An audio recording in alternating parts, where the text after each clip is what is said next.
computer immediately dies. Oh my god, shut up. Hello, Danger Noodles. Sorry for being a little late, but hello, Busta. Um, anyways, I have a funny story that I apparently remembered after a therapy session. Apparently, I had this one computer that had a whole shit ton of viruses on it. Hi, Busta. Anyways, uh, and you know how those Indian scammers try to, get into your computer so they can buy shit, whatnot? Yeah. Apparently, I let them go into that computer and the viruses would hack their computer because they were connected. And I would always constantly hear them screaming, "Now, what have you done?" I see.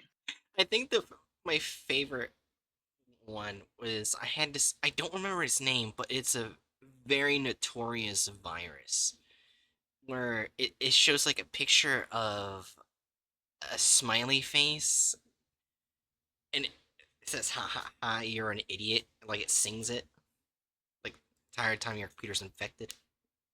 I've heard of Yeah. that, but also, why the Yeah. fuck did you have that on your computer? I know at one point it was pretty common for people to have, but what am I saying? Of course you wouldn't. Never mind, keep going. Yeah. Why are you just why are you just casually maintaining like having a shit ton of viruses on your computer? Well, I mean, I didn't want to say that! it's thrown away. It's gone now. I don't have it anymore. It was like, Well, well, yeah, it's but more. back then. I don't know. I don't know. But yeah, basically, I would just hear in the background it's saying, "Ah, you are an idiot."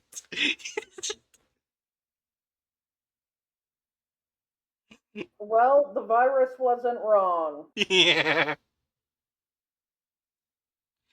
Alright. So the first SCP of the night is SCP-336, aka Lilith.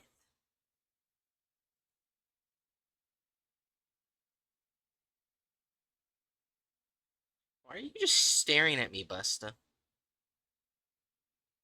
Aren't you supposed to be reading Lilith? Sorry.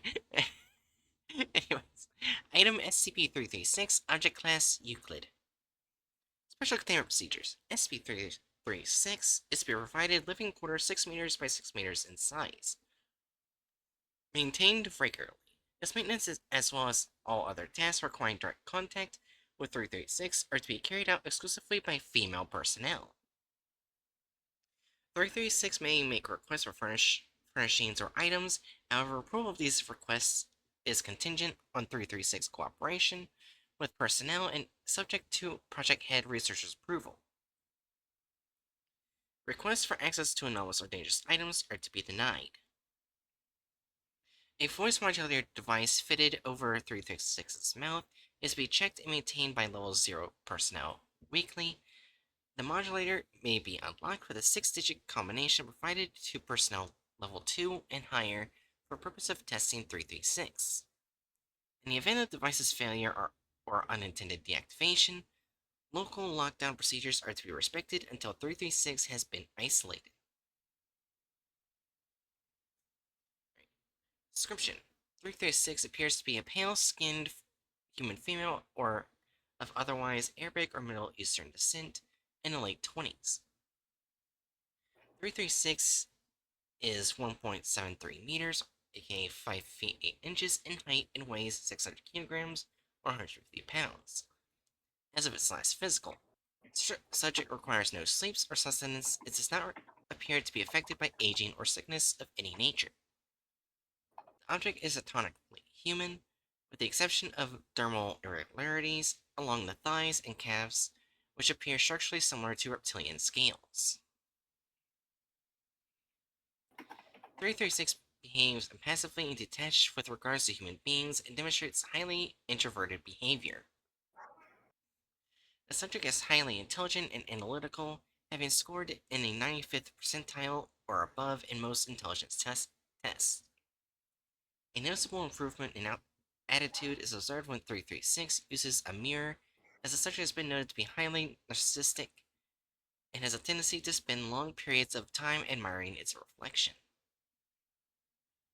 Human subjects directly exposed to the unobstructed vocalizations of 336 experience one or two effects depending on the presence of a Y chromosome in the subject's genome. Subjects lacking a Y chromosome or possessing otherwise healthy reproductive systems will experience an inexplicable infertility. The duration of fertility varies, but it is directly proportional to the length of exposure. Right. Subjects with a Y chromosome experience a separate anomaly that presents itself 2 to 3 hours of exposure to 336's voice. During an affected subject's next regular sleep cycle, he will instead enter a coma 6 to 8 hours in duration in place of normal rest.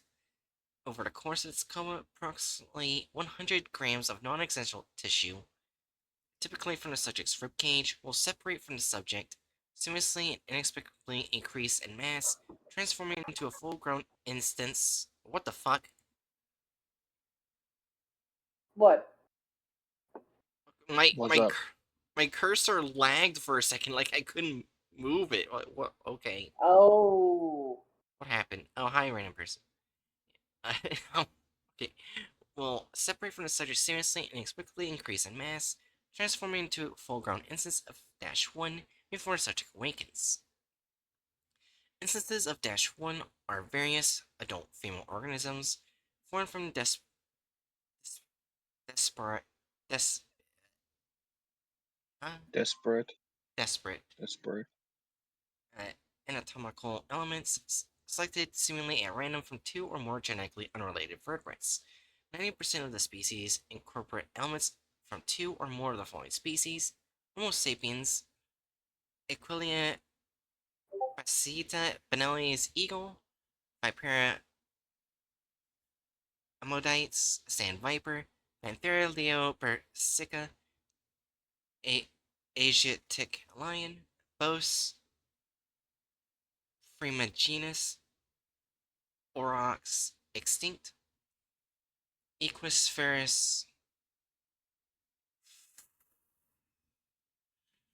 Razwowski, Mongolian wild horse, and an unidentified species of Capra agagris, wild goat. Current findings suggest that the genetic makeup of the affected subject directly correlates with the composition of the corresponding instance. Research is ongoing. Majority of these hybrids are not anatomically viable and typically expire within 2 weeks. Surviving instances are rationally violent and demonstrate no evidence of higher intelligence. 336 has demonstrated mild disdain for instances of -1 and has been reluctant to discuss both the organisms and the means of their creation. As 336 has been otherwise cooperative for Foundation personnel, the reason for this behavior is unknown. Addendum -1. Recent experimentation has identified an irregularity in objects' effects on subjects whose Y chromosomes exhibit the Cohen model haplotype. Instances of -1 formed from such subjects are exclusively Homo sapiens, with no hybridized anatomy. Anatomy. So, anatomy, what the fuck? Additionally, these instances demonstrate intelligence and limited innate knowledge, including fluent speech in the subject's native language. Two of these instances have been retained for long-term study. Interesting. So that's Lilith. I see. What does any of this mean? I am too small brain. Genetics. Uh, Before I show the thumbnail, I'm gonna turn a fan on. It's a little hot in my room. I'll be back. Okay.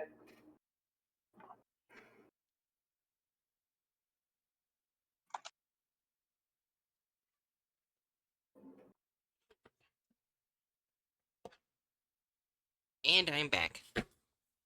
Welcome back. Alright. Let me get the thumbnail. Is everyone ready for the thumbnail? Nothing will make us ready. Aliens. Dun dun dun dun. Show us the thing.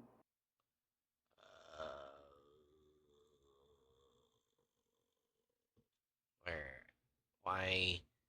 There it is. Alright, this score's been posted, and now it's shown on stream. 4. How is this at all related to what was just read?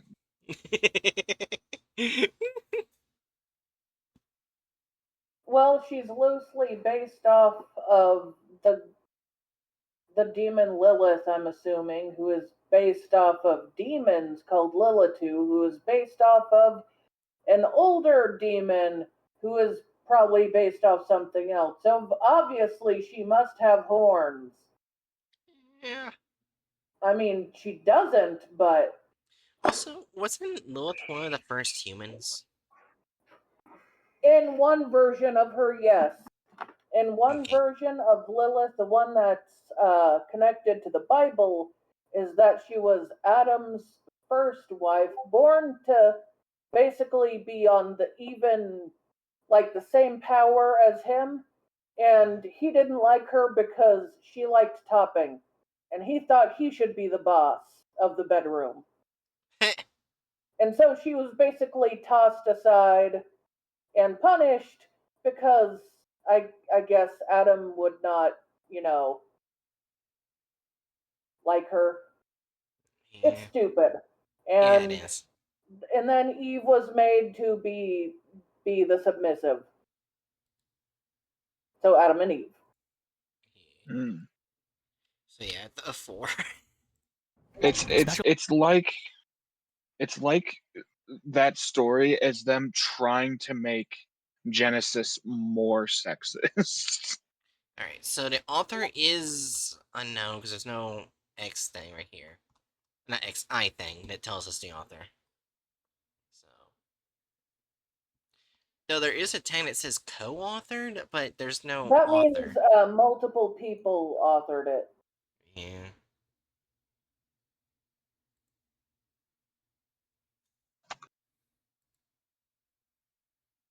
We could look up who authored 336.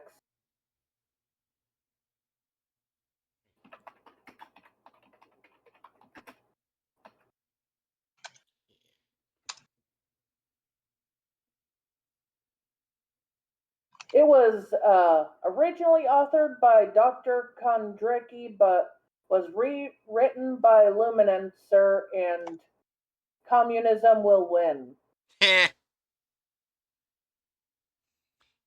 Also, I saw something in the comments and I was like, oh no. What? Apparently, it says right here 336 left Dr. Clef because he was cheating on her with 173, and he claims that Date Night is a joke article. It's just a cover up of his. Wait, what? There is a canon where she used to be, I think, a wife of Dr. Clef.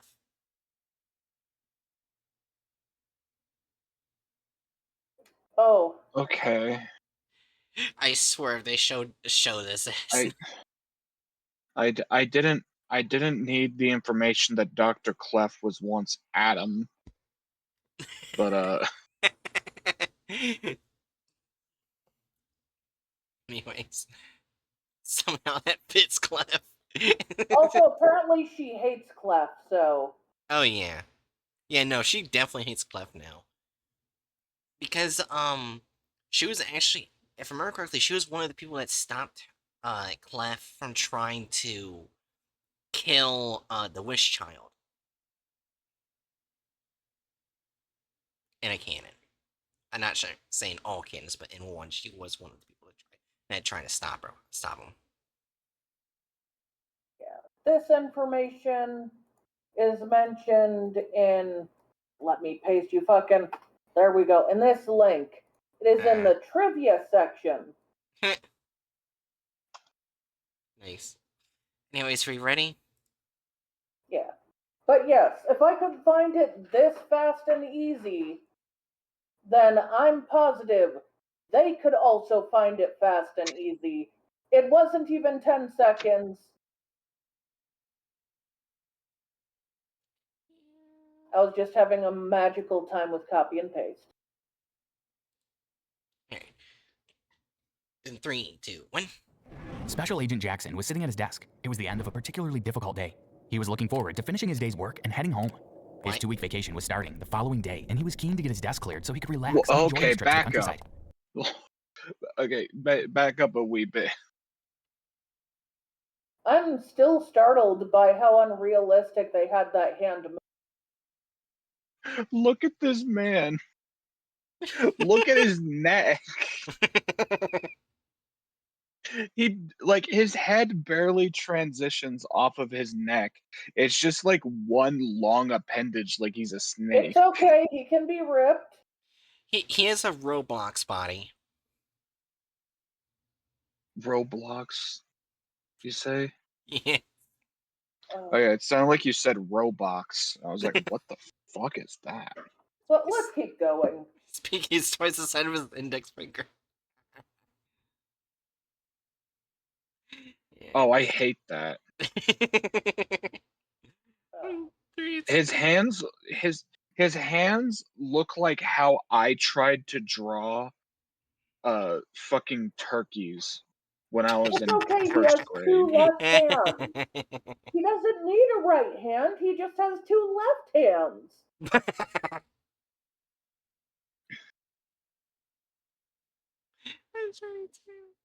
And he was keen to get his desk cleared so You're he could laughing, relax and but he enjoy his trip to the literally has countryside. 2 left The following hands. morning, he Yeah. packed up his car and set off with his wife and 2 children. They were going to stay in a little cottage in a remote village away from any stresses. As he drove away from the city, he could feel the weight lifting off his shoulders. Okay, This was sorry, back up. One, I think I just had a mild blackout from whiplash. But 2, he had an SCP on his fucking license plate. What? Did he? Oh! Oh wait, no, it was in the Oh. next one. It was in the next shot. It looked like they were going to stay in his a little car cottage in a had- remote village away from Oh, Okay, so it just looked a lot like SCP. it's okay, Okay. it does look a lot like SCP. Also, technically, in Elite, 5 is used for S. So, Maybe. no, the 7 isn't P. So, Alright. 3, 2. Anyway, can we like actually back up so that I can register what the fuck's going on? Alright, I'll put it right here. Yeah, that'll be fine. Alright, and 3, 2, 1. keen to get his desk cleared so he could relax and enjoy his trip to the countryside. The following morning, he packed up his car and set off with his wife and 2 children. They were going to stay in a little cottage in a remote village away wait, from I any just stresses. realized something. We didn't see him pack, we didn't see his children, we just saw him and his wife go in a small car. Yes. Yes. He packed up his car is certainly a way to describe this. He put his children in the trunk. You know what? You Sure, think that he put thing the has a children in the trunk? trunk. That's why we never see them. Yeah. Secretly, the children are the engine. You know what? Sure, child labor. Oh, let's go. As he drove away from the city, he could feel the weight lifting off his shoulders. This was exactly what he needed. The city 2 is weeks to recharge his totally batteries shrinking and away forget in the about his job. mirror. It didn't take long for them to reach the cottage. It was exactly how he had imagined it. The garden full of flowers and ivy growing up the walls. They went inside and were pleased to see the interior was just as Oh, now they have children. The children have spontaneously appeared, and they're disappointments. Also, why does his wife look so stressed? Just I guess maybe standard old patriarchal norms. She's stuck at home taking care of the children. Does that mean even on vacation she's stuck taking care of children? Yes. Probably. Also, Emperor says they are quantum beings. They only exist when you think of them. Oh, I Maybe just that's how it noticed is. something I don't like. Look at her What? chest. Yeah, I was about to say her chest is certainly a thing. Yeah. Food, would you like to look at these boobs? No. Immediately, no. That needs to be clear. I'll Just remember. out of context. Spood, would you like to look at these boobs? No. To be Normally, fair, I'd Food looks busy, so. Yeah. normally I'd be all for looking at boobs, but Not not those now. boobs. Not these ones. 3, 2. As beautiful as the outside. Oh, Wait, hold on. We're never gonna get through this at this rate. Look, the part of the pants gets clipped off. It's not even attached to the bottom. Like, look at the hand. Like, you can see a part of the pants. Something I'm going to say that bothers me about her boobs. One boob looks like it has a bra, the other does not. Does the bra only fit one? One cup. That's it. They couldn't afford 2 cups. Yeah, Empress says, I never thought boobs would make me sad, but here we are. True. Sorry, random person. Alright. As we all know, whether big or small in life, we love them all. Boob is boob. Boob is great. This doesn't apply to this character. This is awful. Get it off the screen.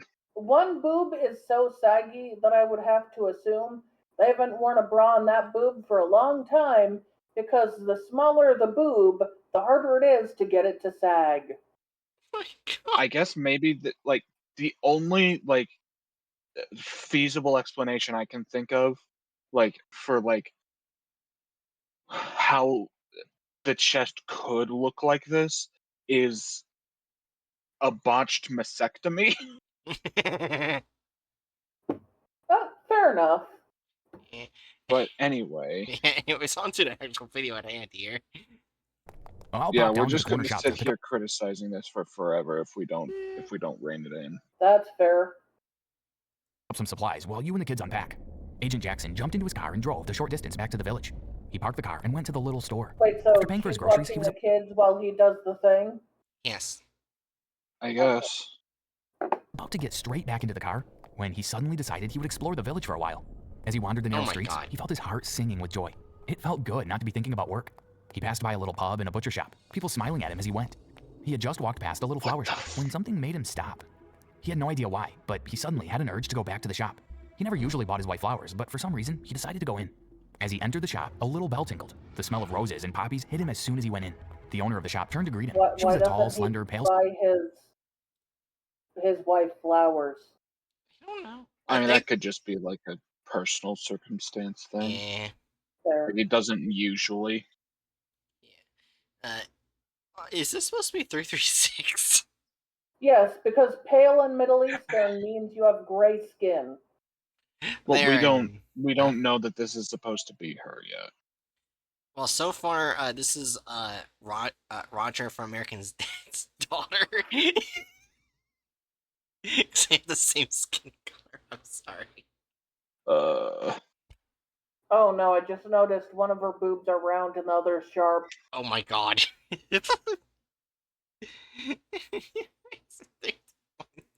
skinned woman, no more than 30 years old. But instead of asking him what she could help him with, she began to close up the shop. Where are you going? The same place you're going, I suppose. Later that evening, Agent Jackson took the woman to a nearby Foundation facility. Welcome back to SCP Exposed. Today, Wait. So that is her. What? I'm sorry. What the fuck? What was that? just like she's just casually like, oh, I guess I'm going to the Foundation now. I know what the Foundation is, and you're gonna take me there, I guess now. Yes, this is how that works. Prepare to have some hybrid animal come out of your gut soon. Yeah. That made no sense. This person seems a bit antisocial. Into the containment cell with you.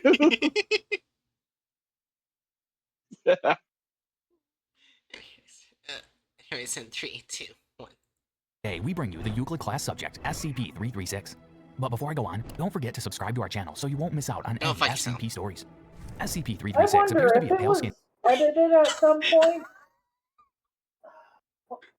Their D-class uniform. She wouldn't be wearing a D-class uniform to begin with. But 2, what the fuck?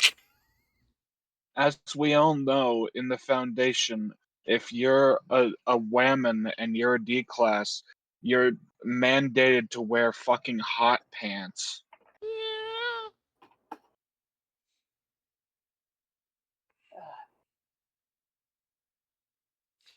What kind of pants are those? What? I think you need to click wrong SCP design because she is not mentioned as being gray. Pale is not gray. I don't know. Like, she doesn't look gray to me, honestly.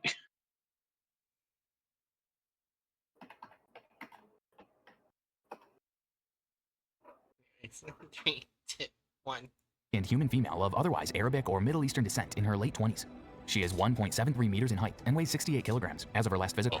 Subject requires no sleep or sustenance. Is that what they think of what Middle Eastern or Arabic ladies look? Gray skinned when they're pale?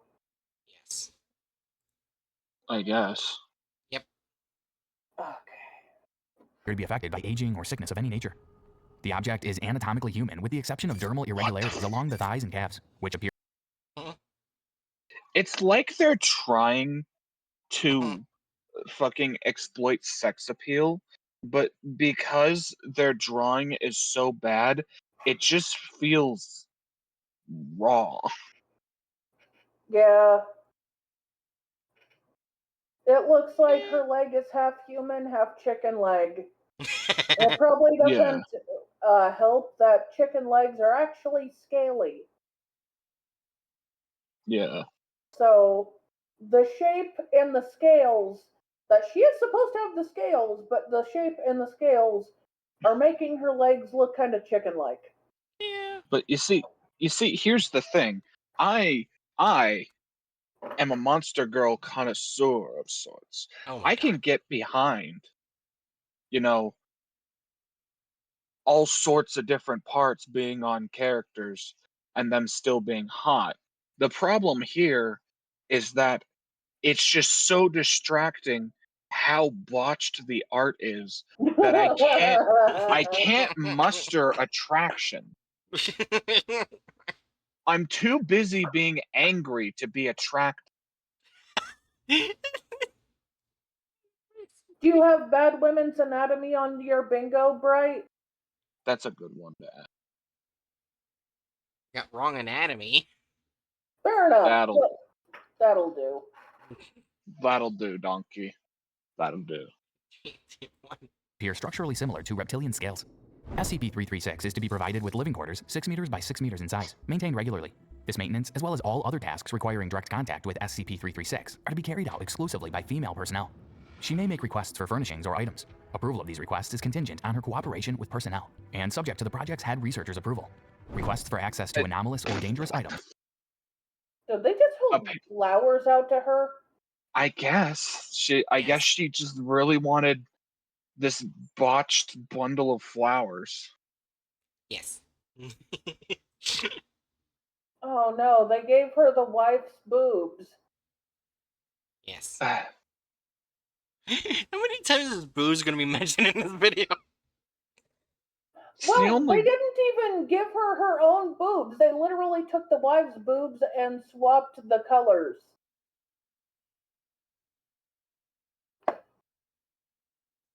Look, Bright. When one's depressed It can be healthy to think about things that they like. Therefore, I will consider boobs at all times Also, because I'm always depressed. random person said, "Oh no, they control seed her," which yeah, that they basically copied the entire shirt from the mom and literally just changed the color and then put the SCP logo on it.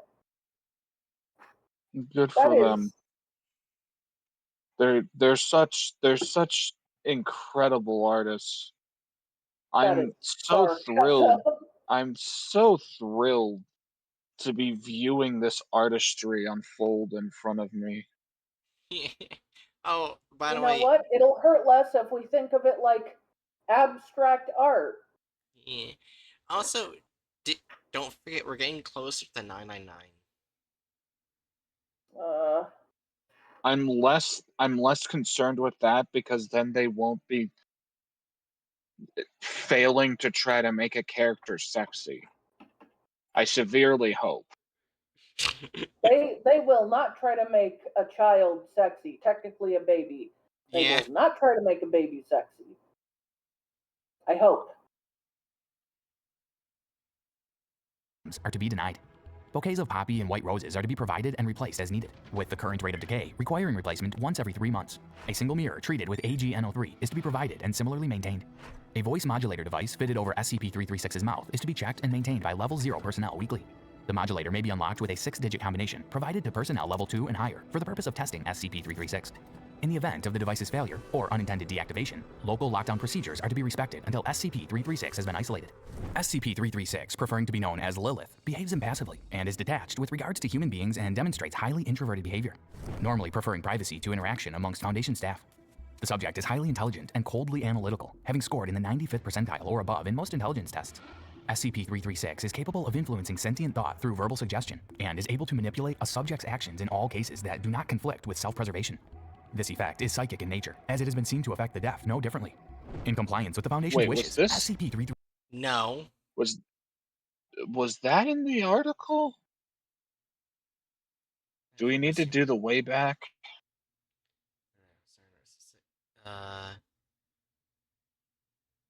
Parents wanted to affect depending on outcomes such as like other healthy Yeah, this experience is fertility. And the other was like the yeah, this was not in the article we read. What should probably do the way back. yeah, let's check real quick with the Wayback Machine. Because if it is not showing a Wayback Machine, where did they get this information? Like I would actually be baffled. Normally they just read these verbatim. Okay, so when did this video come out? June 20th, 2021. So let's go to 2021. Wow, it had a lot of activity in July. I guess click May.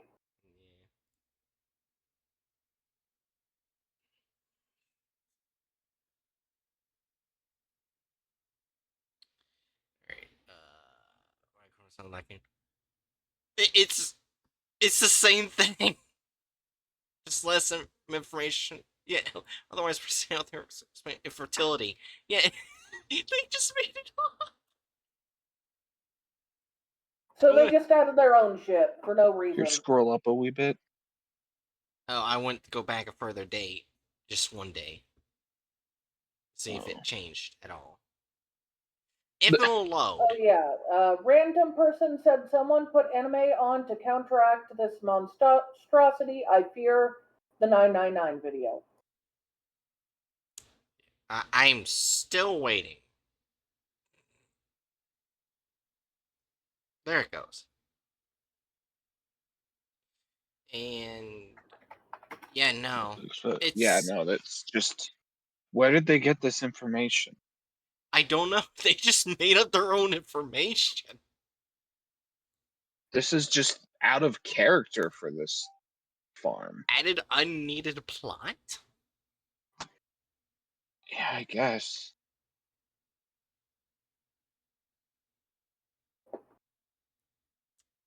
Also, at the side, I put better art of Lilith in hopes that makes you feel better. Oh, I wonder the reason they did this was so they wouldn't have to draw anything about infertility. Hmm. I guess we'll see. 36 has been fitted with a speech modulation unit, which reads and retransmits anything she says through a Whammon. synthesized female voice, effectively neutralizing her vocal abilities. She is also able to both view and travel through any mirror to any other mirror in existence. What? I don't think that's in any version of the article. Keep adding more and more bullshit. Okay, what was the first thing they added? I'm gonna look it up. They added the fact that she can control people with her voice, I believe. Yeah. The second is traveling through mirrors. Where do these powers come from? Where was any of this?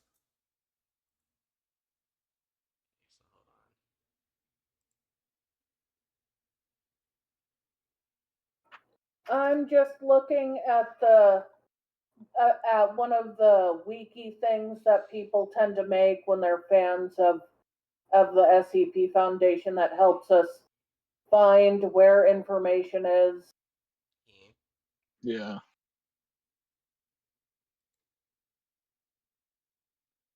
Also, she's very fucking old. Yeah, I went back a fucking year. May 15, 2020. Still the same shit. Hell, try going back to the very, like, the earliest option. I want May 15, 2009. Oh, what the? Yeah, Okay, it this is did an not early. exist. This is an early SCP. You can tell because they specifically used the term level 0 rather than D class. So 336 Lilith.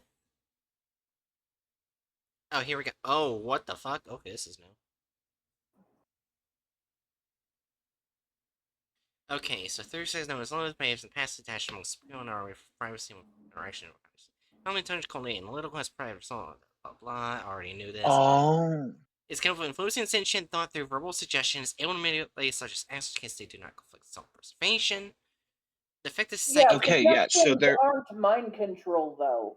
Yeah. Well, yeah, but that's. They still, like, said the words, like, it per verbatim. So Alright. we So, found it. They're reading the original version of the article. But the okay. original version was changed way before they made the video. Oh, yeah. So they did that Yeah. on purpose. They picked an outdated version no one was using anymore. Alright, so I'll continue rereading this in case anything pops up. Alright, this effect is psychic Yeah. in nature, as it has been seen to affect the deaf no differently. In compliance with Foundation's wishes, 336 has been fitted with a speech modulation unit, which reads and retransmits anything she says through synthesized female voice, effectively neutralizing her vocal abilities. 336 is also able to both view and travel through any mirror or any other mirror in existence, with the exception of those treated with any kind of silver compound. A noticeable improvement in attitude is started when 336 uses a mirror. It's been noted that somewhat narcissistic, fawning over herself for hours. Flowers, specifically poppies and white roses, also poses significant interest to her. I'm gonna say, even if they're using the original article, look at the picture for the original article. Notice how not gray skinned she is. E. Yeah. Anyways, of a particular note, 36's effects on emotion of love. Despite her appearance, male and homosexual female staff have been found that even thoughts of love or attraction directed towards 336 are impossible to maintain. 336 has reported that this works both ways and maintains that this is a boon despite opinions otherwise. Feelings of love towards other people are dulled, as well as when in immediate presence of 336, with removal from her proximity dismissing the effect. Oh, this. Oh. Why does sexuality only matter if the staff is female, but not if it's male? I don't know. That's probably why they removed that. Wait, what are you asking? Oh, when it comes to being affected by Lilith, all men are affected by her, but only lesbian staff are affected by her. So Well, this is sexuality only matters when it pertains to the women. well, you got to keep in mind. I don't think that this has anything to do with like the article we read earlier. I know. I'm just Like, pointing out the flaws in the original. That's why I said I can see why it was modified later. well, wait, I don't really. I how is this a flaw? The idea is that like she repulses like feelings of affection. So like it feels like a reasonable term to say that, like the two groups of people most likely to Yeah. develop like affection towards her would be men But and the lesbians. the issue is the sexuality doesn't matter on the men, but it does the women. Oh, okay, now I get what you Yeah, mean. how they're affected. All men are affected, no matter what their sexuality, but only women attracted to women are are also affected. Normal women that are, I mean, all women are normal. I'm just non-queer women I get what you mean. are not affected. Yeah, anyways, the next paragraph will explain what the beginning was. 336 was originally Oh, found operating a flower shop within a small town in Redacted. When questioned about the shop, local residents reported that it had always been there, despite no records on file indicating its existence. Despite this, examination of the building's foundations indicate that it had been far preceded human settlement in the region. When a Foundation researcher encountered the shop on vacation, 336 approached him and began to close shop. On inquiring where she was going, she answered, "The same place you're going, I suppose," and returned with him to a nearby Foundation facility before being relocated to Site 17. okay, so yeah, that's just the source of the start. Yeah. Also, this is interesting. Addendum A. 336 has made several comments relating to 073 and 076, exhibiting a wealth of prior knowledge relating to the two, although she has been adamant about not sharing this information. See, what are those SCPs? Cain and Abel. Oh, right. Addendum B. When questioned about 071 and 166, she has been shown to exhibit anger and resentment at the very mention, refusing to answer further inquiries. I know, like, it's now Teenage Gaia, but used to be Teenage Succubus, was 166. I don't know 071. Now we gotta wait for it to fucking load.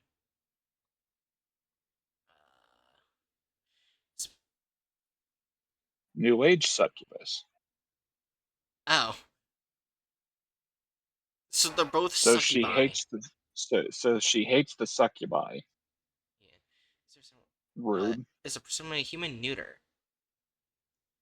Is that present difficult? There's some possibility to assume different forms with the apparent intent of enticing onlookers to engage in sexual activity. Okay. I have a Class, feeling wait, it looks different in the modern times. wait, is this right here? Class D personnel allowed to engage in sexual relations with 071 suffered rapid atrophy of muscle, skeletal structure, and brain function. With onset occurring 1 to 2 days after contact. So she basically ate the life fuel out of the person she did the thing with. Yeah, i.e., she basically acts like more standard succubus Yeah. Yeah. in fiction. Alright, so now it's not added unneeded plot. Well, it's still weird because they're basing it off the original article, but she looks nothing like the person in the original. Oh yeah. the gray hair is still weird. And she's up, even if, like, you can say maybe she doesn't have red hair, which would be fair, she would still be assumed to have long hair, right? But their depiction has her with short hair. Yeah. Wait, she doesn't have the reptilian skin. Of note are two small bony protrusions growing from the subject's back, which appear to be vestigial wings. Vestigial wing. Meaning Wait, so then they read the modern one, but specifically based it off the original anyway. Yeah. She does not have the reptilian skin. They're literally picking and choosing what they want to be in their video instead of what is supposed to be the SCP. I don't even know which to use anymore. honestly, to me, I don't see a fundamental issue with like an SCP video maker like making videos specifically focusing on older versions of the SCPs. I think that can be interesting. Yeah. But the fact that they're so untransparent Yeah. about what they're doing, they're like bouncing back and forth and giving details from both the old and the modern version to make their is own just magical version. I feel like that it's makes just it odd. extra less accurate. Who wrote this? That means no matter what version, it's not accurate. No matter what version you pick, it will never be accurate.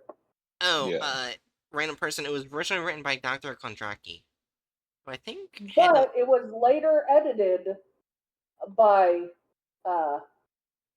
Communism Will Win and Lumenser.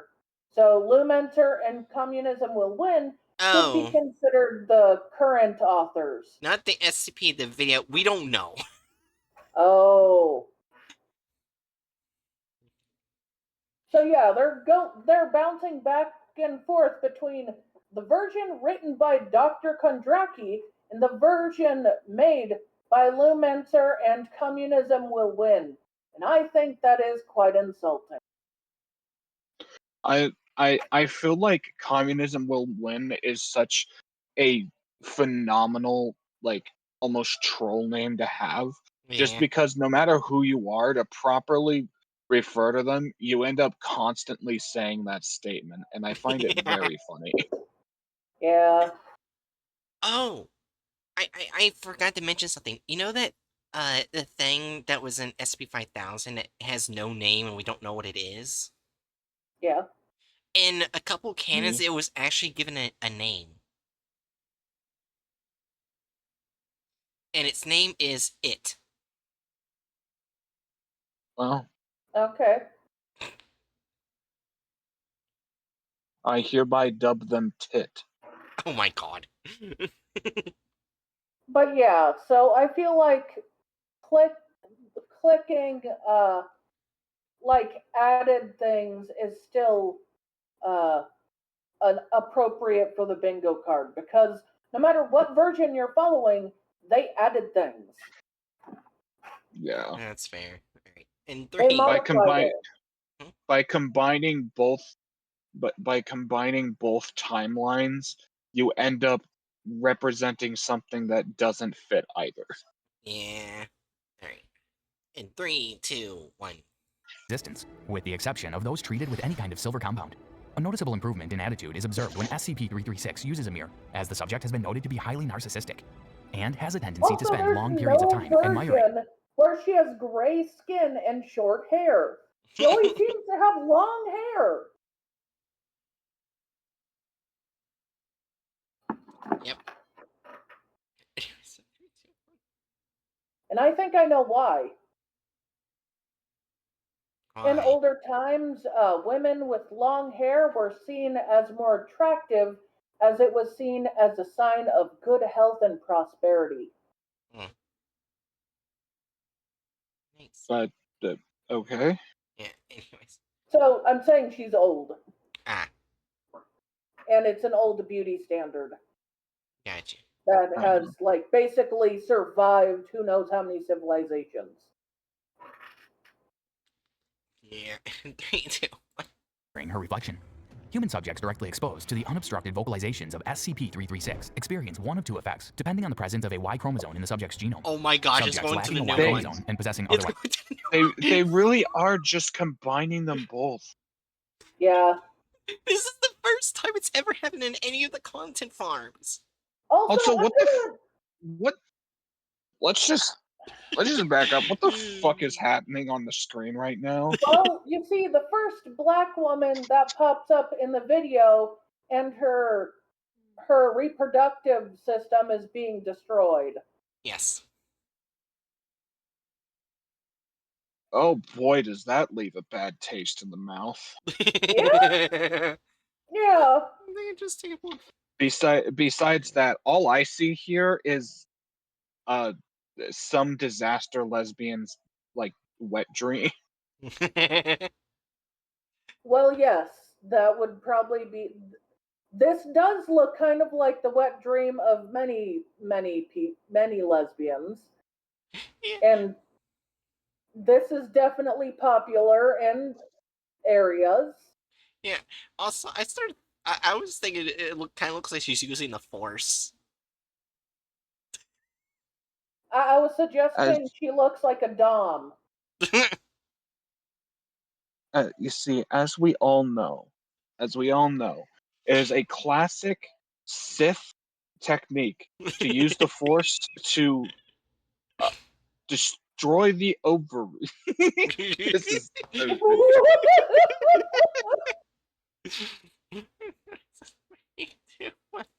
Otherwise healthy reproductive systems will experience inexplicable infertility. The duration of this infertility varies, but is directly proportional to the length of exposure. Subjects with a Y chromosome experience a separate anomaly that presents itself after 2 to 3 hours of exposure to SCP-336's voice. During an affected subject's next regular sleep cycle, he will instead enter a coma 6 to 8 hours in duration in place of normal rest. Over the course of this coma, approximately 100 grams of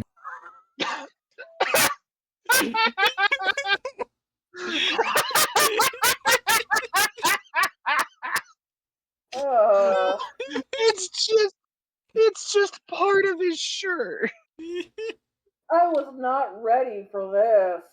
I couldn't even try.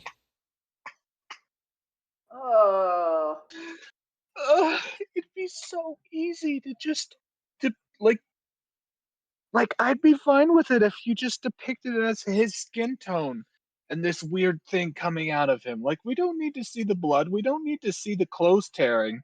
But no, they're like, oh wait, but if we just pull it out, then they'll wonder why are the clothes not tearing. So let's just make it out of the clothes. Yeah. 3, 2. non-essential tissue, typically from the subject's ribcage, will separate from the subject seamlessly and inexplicably increase in mass, transforming into a full-grown instance of SCP-336-1 before the subject. What is this?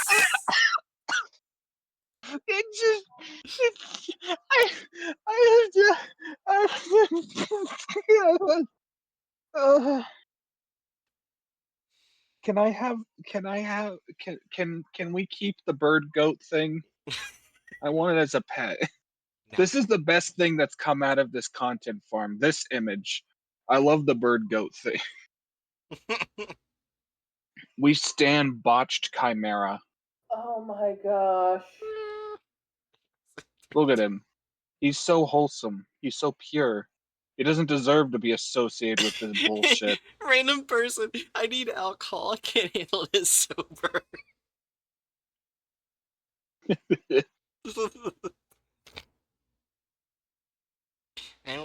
I don't drink alcohol, but I got root beer.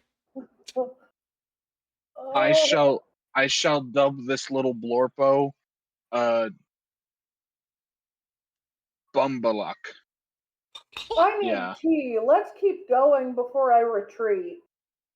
3, 2, 1. Subject awakens. Instances of SCP-336-1 are various adult female organisms formed from disparate anatomical elements, No selected longer seemingly at feels. random from 2 or more genetically unrelated vertebrates. 90% of instances incorporate elements from 2 or more of the following species: Homo sapiens, Bonelli's eagle, sand viper, Mongolian wild horse, and an unidentified subspecies of wild goat. Current findings suggest that the genetic makeup of the affected subject directly correlates with the composition of the corresponding instance. Research is ongoing. The majority of these hybrids are not anatomically viable and typically expire within 2 weeks. Surviving instances are irrationally violent and demonstrate no evidence of higher intelligence. SCP-336 has demonstrated What is What? this? I- What is this? Yeah, sure. Just, you know, Uh, weird version of her wiggly thorax flying I bullshit. think it's Yeah, supposed sure. to be bird, snake, human. I guess. Yeah, I guess. This video is just a drug trip. Yeah. This is not Even a drug I would ever take in real life. Let's keep going. No puff pass here. No puff pass. mild disdain Don't for pass instances of me that. SCP-336-1 and has been reluctant to discuss both the organisms and the means of their creation. As SCP-336 has been otherwise cooperative with Foundation personnel, the reason for this behavior is unknown. Recent experimentation has identified an irregularity in the object's effects on subjects whose Y chromosomes exhibit the Cohen-Model haplotype. Instances of SCP-336-1 formed from such subjects are exclusively Homo sapiens, with no hybridized anatomy. Additionally, these instances demonstrate intelligence and limited innate knowledge, including fluent speech in the subject's native language. 2 of these instances have been retained for long-term study. SCP-336 was originally found operating a flower shop in a small village. When questioned about the shop, local residents reported that it had always been there despite no records on file indicating its existence. Despite this, examination of the building's foundations indicated If that it's it had far in the preceded Middle human East, settlement in the region. would it really say flowers in English? No. Obviously. Don't you know that English is everything? It hurts me Wouldn't to it say be things. flowers or flower shop in one of the languages local there? Don't think about it. So just like This is American. This is we're doing American centrism here, okay? Yes. uh, We're almost done. 1 minute I left. feel like this is another click in racism Maybe. somehow. My favorite place in the U.S. is the Middle East. Yeah. Also, they did not make the design of the house the way an old house would look. Probably. No, not With all probably. Older houses, for one, were typically 1 floor, and they were sometimes 2 floors, but they didn't have roofs like that. That roof type is actually very modern. Yeah. Also, the fact is, those type of windows, those are windows specifically designed that it will not bother the walls or anything. But earlier times, they did not have giant walls, not giant walls. They did not have giant windows like that because the buildings were not designed for that. We did not have the knowledge to make big windows yet. Let's finish we're the video. all They we're even put a all window in living the in fucking door. America. America ist wunderbar. We're all living in America. America. My God. I mean, to be Don't mind. fair, it probably would have been easier to design a window in a door, but the door wouldn't be that big and it wouldn't be that design. Fair enough. Don't mind me. When I'm undergoing stressful situations, I start singing Rammstein. Rammstein's a good band. Okay, let's just keep going. The house is making When me Foundation agents angry. encountered the shop on vacation, SCP-336 approached him and began to close the shop. On inquiring where she was going, she answered, "The same place you're going, I suppose." She returned with him to a nearby Foundation facility before being relocated to Site. That really bothers me in this video as a whole. 17. SCP-336 has made several comments relating to SCP-073, a heavily tanned male of Arabic. This is heavily tan. Cain and Abel both have Arabic skin. Like they're. Oh my I'm sorry, but offensiveness is going to have to be at a 4. god. I'm right there with you at this point. They're just For making white. they are apparently just terrified of making characters with darker skin unless it's a black woman being sterilized. Hell, look at my I- fucking. Hold on. That in itself is actually very bad considering, like, the history Europe and America have I'm with trying to sterilize people who were not white. Yeah. I'm well aware. Anyways, yeah, random person is correct. Content farm, just look at my fucking model and see what an actual Arabic skin looks like. Oh wait, I just realized. Abel's skin has a lot of Arabic symbols on it. Almost This- like he's from the Middle East. You do realize we've even found the exact location that was referenced for the Garden of Eden, for Adam and Eve, for where Cain and Abel would have grown up. It's not really a place anyone has lived a long time. It's underwater, but it was basically the spot referenced. It is in the Middle East. It was definitely a story written for the Middle East. Yeah. So this, I swear, if they just draw Abel without the symbols and as a white man, there's gonna be a big problem there. They already made his brother white. Three, Why not? 2, 1. Arabic or Middle Eastern descent in his early 30s. And to SCP-076, a large black stone with a humanoid inside. SCP. What? Oh, okay, yeah. So they don't feel like they copped out and only depicted the stone that Abel's in. Yeah, the stone Rather- he's sealed in so he won't murder people. Yes. Rather than him. Also, they got it wrong. The stone is basically the prison for his coffin, which he is in. Yeah. He's not in the stone. He's in the fucking coffin. This is just. They were scared of the brown man. Also, the stone's a fucking cube. We know it's a cube, but you expect them to draw a cube? Oh wait, also the stone actually has a bunch of Arabic symbols on it. I remember that correctly. The stone is also, I believe, gray, not black. Unless I'm wrong. So yeah, this is going so great on the offensiveness scale. The quality of the fucking quality of these videos just like they're so all over the place, but this has to be one of the sharpest drops in potential rating. Yeah. Also, We've seen. technically, I think the modifications to story has to be a 4 because they literally yeah. took both articles and meshed it. It's just, Yeah. It like at this like literally the only thing that I don't think will be a 4, or I guess the two things would be added violence and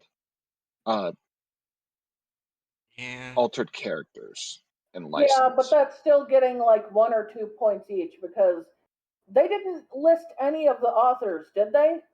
No. They didn't. Yeah. And there are 3 authors that should be listed, at least if they're using both versions, right? Yeah. All 3 should be listed, Yeah. but they're not. So that's definitely a 2 there. They still kept every single character in every version, no matter how racist they did it. Oh, I hate them. And they did add like some sort of racist related violence because while the infertility is something in one of the articles, they specifically used a black woman. Yeah. And that has its own version of added violence due to the history behind that.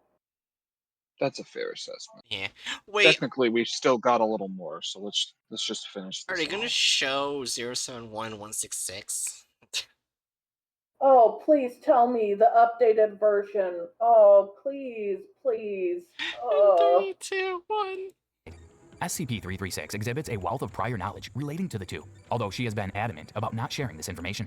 When questioned about SCP-071, a metaphoric entity, and SCP-166, a European female human in her teens possessing antlers and hooved feet, she has been shown to exhibit anger and resentment. What do you think of that I SCP? think they did that specifically because a lot of people got very angry at how they showed the one child previously.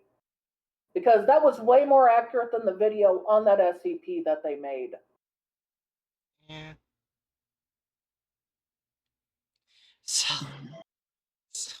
Oh wait, I just realized they showed 4 SCPs, but no license. Oh, you're right. They should have showed the license and authors for those too. So we did that with another video. I forgot which one. I think it was the bright one. Maybe I don't. Somehow I Yeah. feel like that's so many licenses skipped that we need to give that That's- a 3 instead of a 2. That's 4 licenses actually. It's 4. Honestly, I'd be fine putting. I'd be fine making removal of characters / license a 4 at this point. Yeah. Yeah, I that's have- fair. That's a lot of I have- license and people to just not mention. I have lost any interest in being charitable. Okay. Oh yeah, it was the bright one because I see it's a 4 right here. Yeah. Yeah. It was the bright one. Oh, and apparently it was the same with the previous one too. Well, this one will be slightly better since added or altered gore violence is a 1. Yeah. Unless Yeah. we should make it higher, but I think 1 is fine. I feel 1 is fair. Steve was probably an article. We don't know which 4. plot. 4. The answer is yes. Just 4. Offensiveness, we already know. 4. 4. Oh. It's 4s across the board, except not technically, but still. It's almost 4s all across the board. 4 board? I'm not sure why I'm clapping. Alright. You want to know something? You want to know like something interesting? What? I have this distant memory of what was it? 7 p.m. tonight when I was happy. It's gone now. Oh my god. Also, this is one of the most interesting SCPs. I think this was like the 5th SCP I've ever read, and it's been a while. It's probably changed. Yeah. Item SCP-1230, aka A Hero is Born. Object class Safe. Special containment procedures. This has been crossed out. SCP-1230 is to be kept in a secure storage locker at Site 12. Access requires minimum clearance 2, with authorization, supervision of clearance 3, research, and security staff, respectively. Supervising personnel are not to view 2030's contents. Personnel accessing 1230 are required to submit written accounts of dreams experienced within 48 hours of access. See Denim A. I just saw the conversation in chat. Oh, I love this one. I'm so sorry. Well, I can't blame them for loving the SCP, but you know why I know. Aaron's reading it, right? We know why I she's know. reading it. That's why I find it funny. Yeah. Anyways, 1230 has been relocated to a secure storage locker behind the desk of Site 12's main library. Access is available to clearance 2 personnel deemed it to be in satisfactory psychological condition by site psychiatric staff. Personnel accessing 1230 must submit written accounts of their dreams within 48 hours of access and submit to follow-up psychological examination. Description: SCP-1230 is an unlabeled green hardcover book with no apparent exceptional qualities. When 1230 is opened, it displays a phrase, "A hero is born," on the first page viewed, while all other pages will be blank, resetting once the book is closed. This has no obvious effects at first, but upon falling asleep, the reader will dream of a fantasy world where they are the protagonists of a troubled land. Dreamers are completely aware, and all senses work just as well as when awake. Results depending on the imagination of the reader and are mostly attuned to fantasies of adventure that the reader would enjoy. In the mind of the reader, these dreams have been documented to last anywhere from 45 seconds to 200 years. But in reality, the reader will usually never be asleep longer than they would normally. Upon awaking, the reader is able to remember every aspect of their dream in detail. In 1230 induced dreams, there is always a character called the Bookkeeper, a K-1, appearing as a bearded man in a green cloak who claims to be a personification of 1230 himself. Dash 1 has been reported to be very amicable and helpful towards dreamers. It has stated that it enjoys creating these fantasy escapes, and it always tries to shape them in such a way that the dreamer garners the most entertainment out of it. It has expressed sorrow when a dream comes to an end and asks the dreamer to please visit again soon. Discovery. At a small bookstore labeled Data Expunged, the shopkeeper had no recollection of owning an unlabeled book, but attempted to sell a story to local newspapers about a magical dream book. Foundation was able to dispel the story as a hoax, and 1230 was confiscated. Experiment -1. Dr. F redacted. In an attempt to test its effective range, opened 1230 and boarded a flight to his hometown of Redacted, where he spent the night at a hotel. Upon his return, Dr. F redacted reported that -1 appeared in his dreams and explained that once you read A Hero is Born, the dream is immediately implanted into your subconscious. You're cutting out a lot. Oh, god damn it. Wait, what? Oh, hold on. I exited the fucking thing thinking I left the voice call. You okay? Yes. Anyways. Alright. As okay as bright can be. I mean, Aaron. Experiment 1, Dr. F redacted, and attempted to test its effective range, opened 1230 and boarded a flight to his hometown of Redacted, where he spent the night at a hotel. Upon his return, Dr. F redacted reported that -1 appeared in his dreams, and explained that once you read A Hero is Born, the dream is immediately implanted in your subconscious, after which -1 is able to manipulate it remotely. Dr. F redacted expressed his appreciation for -1's cooperation. Experiment 2. A camera was set up above 1230 and using a mechanical arm, the book was opened. All pages were revealed to be blank. It seems 1230 is only effective when opened by beings that are able to have dreams. -1 explained to a sequent dreamer that it is actually only able to affect beings with an imagination, and that most creatures such as animals would not be affected. Experiment 3. 1D class was instructed to open the book, and after much reassurance that his experiences would only be dreams, ordered to immediately find a way to kill himself in a dream. Well, okay. It went 0 to 100 real fucking fast. I mean, I guess I can kind of see the line of experimentation, but also, Jesus Christ, man. Yeah. Subject was asleep for merely 45 seconds before he woke with a start in a nervous sweat. He reported being at the summit of a volcano called the Ashen Spire on a quest for Caladius the Blessed Blade. When asked how the subject knew the names, he stated, "It's like I knew them all along." He apparently leapt into the volcano and felt an intense heat before awakening. The class requested permission to give it another go. Request was denied. Oh. Man, being on that quest probably felt really cool, and it was so short. He was robbed of a cool journey. Ah, yes, my quest is jump in volcano. Experiment 4. POV, you are Gollum. Yeah. Experiment 4. One D class was instructed to open a book and attempt to non-fatally injure himself in his dream. Bro.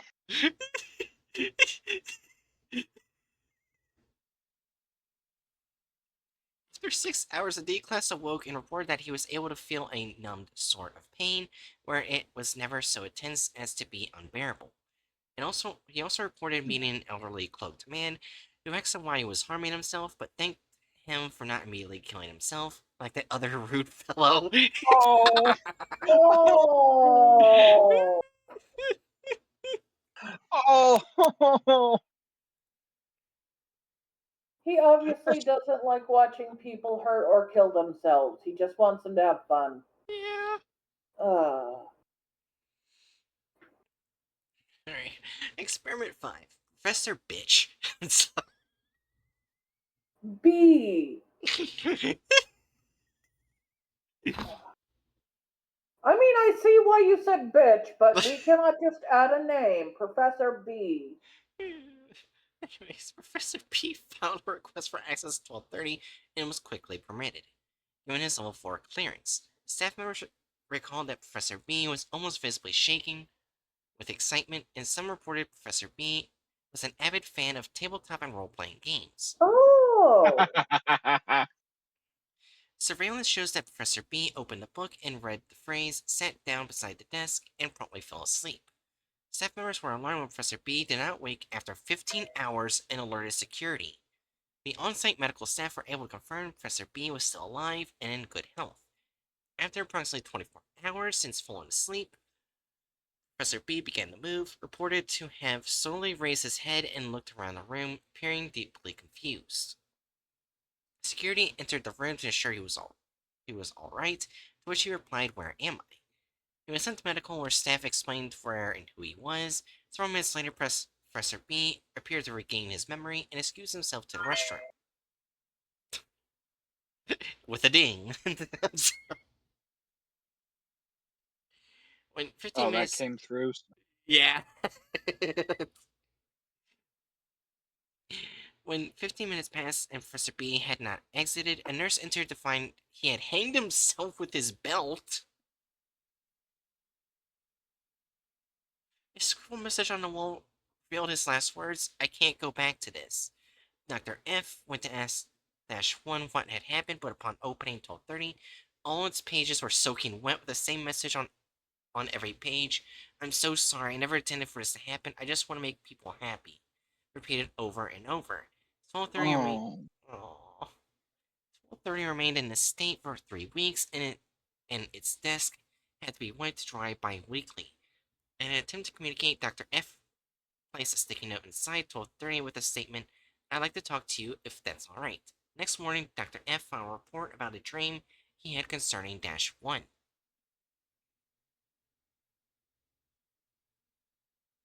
How much longer is this, by the way? Okay, Not not much. long. Yeah. Upon falling asleep last night, I dreamt I was in a dark void. There was a street lamp, and underneath it was -1 sitting in a puddle. His cloak was visibly soaked, and he was sobbing profusely. I remember our conversation. Bookkeeper, is that you? My good man, where are we? I couldn't think of anything to make for a landscape. Bookkeeper, what happened that day? Why did Professor B kill himself? We have to know your side of the story. Bookkeeper wiping his eyes. He had such an imagination. I was able to create a vast, beautiful universe for him, and it was obvious that he wanted a life like that for so long. He conquered foul beasts and rescued princesses, built kingdoms, and even raised a family. But he never wanted to leave. He delved so far into his fantasy world that I soon realized he preferred his dream over the real world. I reminded him that this was all merely an illusion, but he wouldn't listen to me. He stated that if he was ever forced to leave, he would immediately end his life. I tried to keep him happy for as long as I could. Bookkeeper, how long was that dream from his point of view? 200 years, Doctor. I did my best, but I could only hold on to him for 200 years. As sweet as dreams may be, eventually we all have to wake up. I awoke almost immediately after. I can't believe he spent 200 years in his dream. I'm astounded by his foolishness, but it's such a shame to have lost a brilliant mind of his own delusions. Shortly after the report was filed, surveillance showed Dr. F slipping another small paper into 1230. A few days later, 1230 began showing its usual "A Hero is Born" greeting once again. When asked what the note said, Dr. F declined to give a detailed comment, simply stating that he just gave it some friendly advice. Item A. During initial testing, -1 asked streaming personnel if it could be relocated to an area with many books, preferably fiction, so that it could think of even better ways to construct its fantasy schemes. After numerous experiments were performed to ensure 1230 posed no threat, the request was accepted and 1230 had been relocated to Site 12's library. Okay, so it was written by Mr. Pixel. Alright, let's see the thumbnail. So, the reason Yeah. why I asked how long we have is I need to go to help my mom with something for about a half hour or so. Okay. So I was wanting to check to see if I had it, if like if I could stick around long enough to listen to that. So I will Gotcha. return when I'm done. Mm-hmm. I guess regale me with how mangled they make the old man Well, when I return. all right. I will return eventually. All right. Alright. I have to pee. Oh my god. I'm sorry. I have to pee. I'll be right back. Alright, I'll keep the thumbnail open.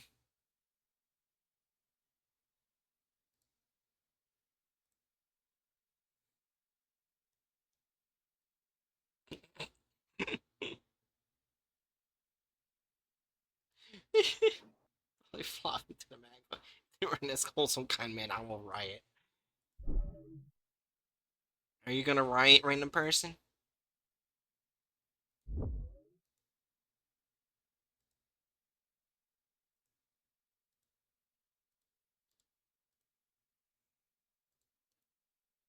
This isn't horrible.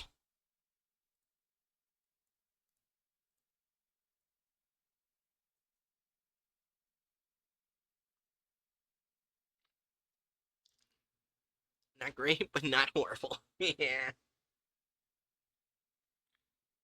So, I want to go on a mission now.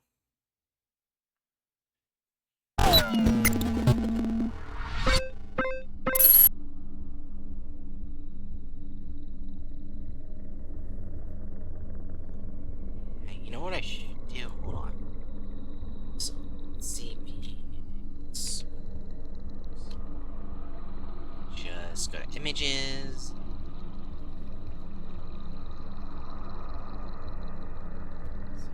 It's an awful image. Back.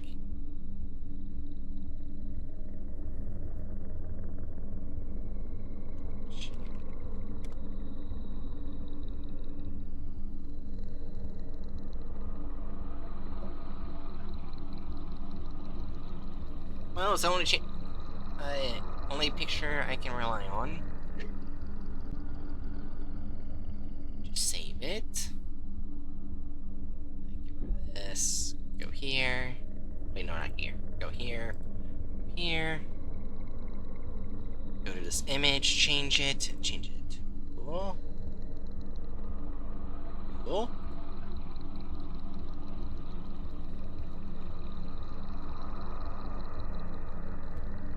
Boom. It's the content farm.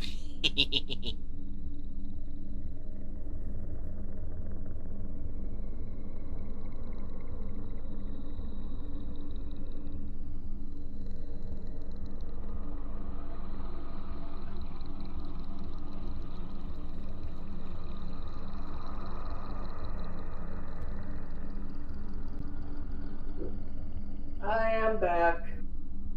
Welcome back. 4. Yeah, hold on. Let me go back so they can... That was an intermission. Right, yeah, you said 4? Yeah. That means I don't need to take the line. Yeah. Alright.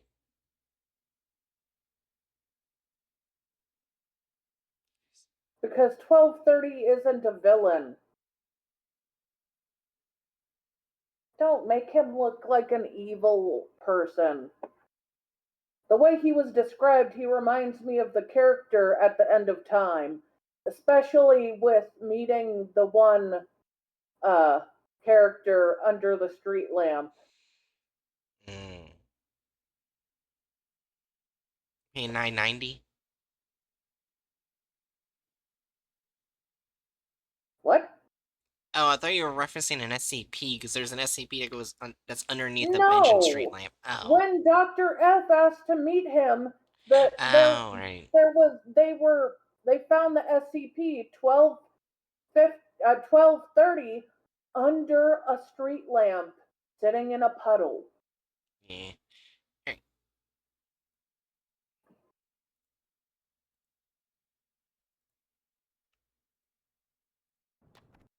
Alright. Shit, if I could... Alright, we're gonna check. Yeah, they did not include the author, but they do have the license. Also, random person said if they ruin this wholesome kind man, Yeah. I will. Yeah, I saw. Yeah, alright. We ready, Jerry? Yeah. Alright, 3, 2, 1. The owner of the bookstore was sorting through a pile of books in the back of his shop. The last book in the pile was one he didn't recognize. It had a green hardback cover, but had no title on the front. He picked up the book and opened it to the first page. The words, "A Hero is Born," were written on the page, but that was all. He turned the rest of the pages, but they were all blank. He had no recollection of ever buying the book and really had no idea how it had come to be in his store. He closed the book and didn't give it another thought. That evening, when he returned home from work, he ate his dinner and settled down in front of the television. It wasn't long before his eyes started drooping and he found himself falling asleep. Almost immediately, he started dreaming. The image is so vivid in his mind. He was riding a horse, galloping through a dense forest, You the know wind what? blowing in It's his their hair. dream. They can dream anything. The only requirement is it has to have the bookkeeper somewhere. Yeah. Apparently, he exhilarated dreams of being Fabio. Yeah. Powerful. He had no idea where he was going, but he knew that he had an urgent purpose. As he exited the forest, he could see a palace with a tall tower in front of him. In the top window, he could see a woman, actually a princess, her Rapunzel. golden hair flowing down the walls of the tower. "Help me, How help would me," he she know screamed. she's a princess? Right. Obviously, any woman trapped in a tower is a princess, Jerry. That's stupid.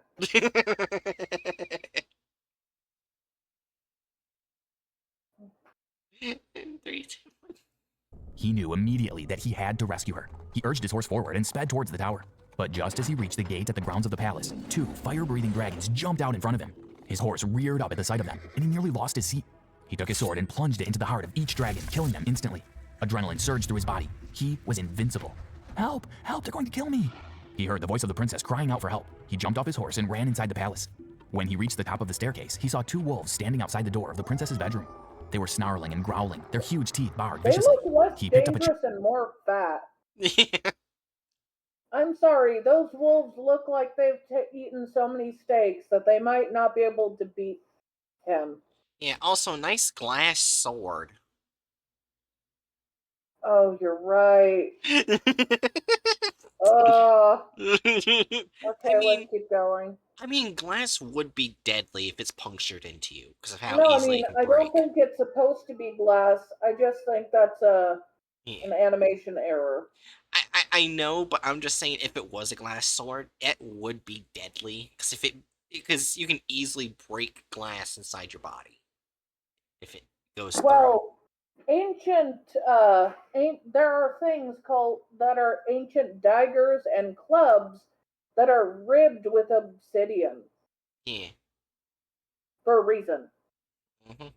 Obsidian being basically lava glass. Yeah. 3, 2, 1. chair and threw it across the hallway at the wolves. It hit one of them, causing it to yelp. The two wolves turned and ran towards him. In a flash, he pulled out his sword and stabbed them both in the chest. He ran to the door and opened it. "Don't worry, princess. I'm here to save you." He picked up the princess and carried her out of the palace to his waiting horse. They both jumped on and galloped That off is into the sunset. stupidest dream He opened his eyes and ever. When you're Yes. so unremarkable, the princess gives you a look. This is supposed to be your fucking dream. She's like, okay. Yeah. She didn't look happy or anything. She's just like done with him. That's the best you can do for a dream? Yes. Okay. 3, 2, 1. yawned. Wow, that was one strange dream. Welcome back to SCP Exposed. Today we bring you safe class subject SCP-1230. But before I go on, don't forget to subscribe to our channel so you won't miss out on any SCP stories. SCP-1230 is an unlabeled green hardcover book with no apparent exceptional qualities. Random person When said just like my dreams. Yeah. SCP-1230 is opened, it displays the phrase, "A hero is born" on the first page viewed, while all other pages will be blank, resetting once the book is closed. This has no obvious effects at first, but upon falling asleep, the reader will dream of a fantasy world where they are the protagonist of a troubled land. Dreamers are completely aware, and all senses work just as well as when awake. Results vary depending on the imagination of the reader, and are mostly attuned to fantasies of adventure that the reader would enjoy. In the mind of the reader, these dreams have been documented to last anywhere from 45 seconds to 200 years. But in reality, the reader will usually never be asleep longer than they would normally. Upon awakening, the reader is able to remember every aspect of their dream in detail. In SCP-1230 induced dreams, there is always a character called the Bookkeeper appearing as a bearded man in a green cloak, who claims to be the personification of SCP-1230 himself. SCP-1230-1 has been reported to be very amicable and helpful towards dreamers. It has stated that it enjoys creating these fantasy-scapes, and always tries to shape them in such a way that the dreamer garners the most entertainment out of it. It has expressed sorrow when the dream comes to an end, and asks the dreamer to please visit again soon. SCP-1230 was originally kept in a secure storage locker at Site-12. Access required minimum Clearance 2, with authorization and supervision by Clearance 3 research and security staff respectively. Supervising personnel were not to view the book's contents. Personnel accessing the book were required to submit written accounts of dreams experienced within 48 hours of access. Now, however, the book has been relocated to a secure storage locker behind the desk of Site-12's main library. Access is available to Clearance 2 personnel deemed to be in satisfactory psychological condition by Site psychiatric staff. Personnel accessing SCP-1230 must submit written accounts of their dreams within 48 hours of access and submit to follow-up psychological examination. SCP-1230 was discovered in a small bookstore. The shopkeeper had no recollection of owning the unlabeled book, but attempted to sell a story to local newspapers about a magical dream book. The Foundation was able to dispel the story as a hoax, and SCP-1230 was confiscated. A number of experiments were conducted on SCP-1230. Dr. Fletcher, in an attempt to test its effective range, opened the book and boarded a flight to his hometown, where he spent the night at a hotel.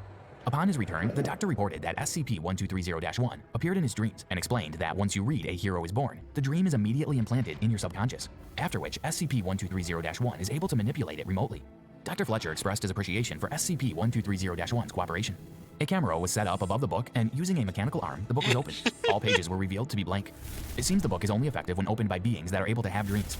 SCP-1230-1 explained to a subsequent dreamer that it is actually only able to affect beings with an imagination, and that most creatures such as animals would not be affected. One D-Class was instructed to open the book, and after much reassurance that his experiences would only be dreams, ordered to immediately find a way to kill himself in the dream. The subject was asleep for merely 45 seconds before he awoke with a start and a nervous sweat.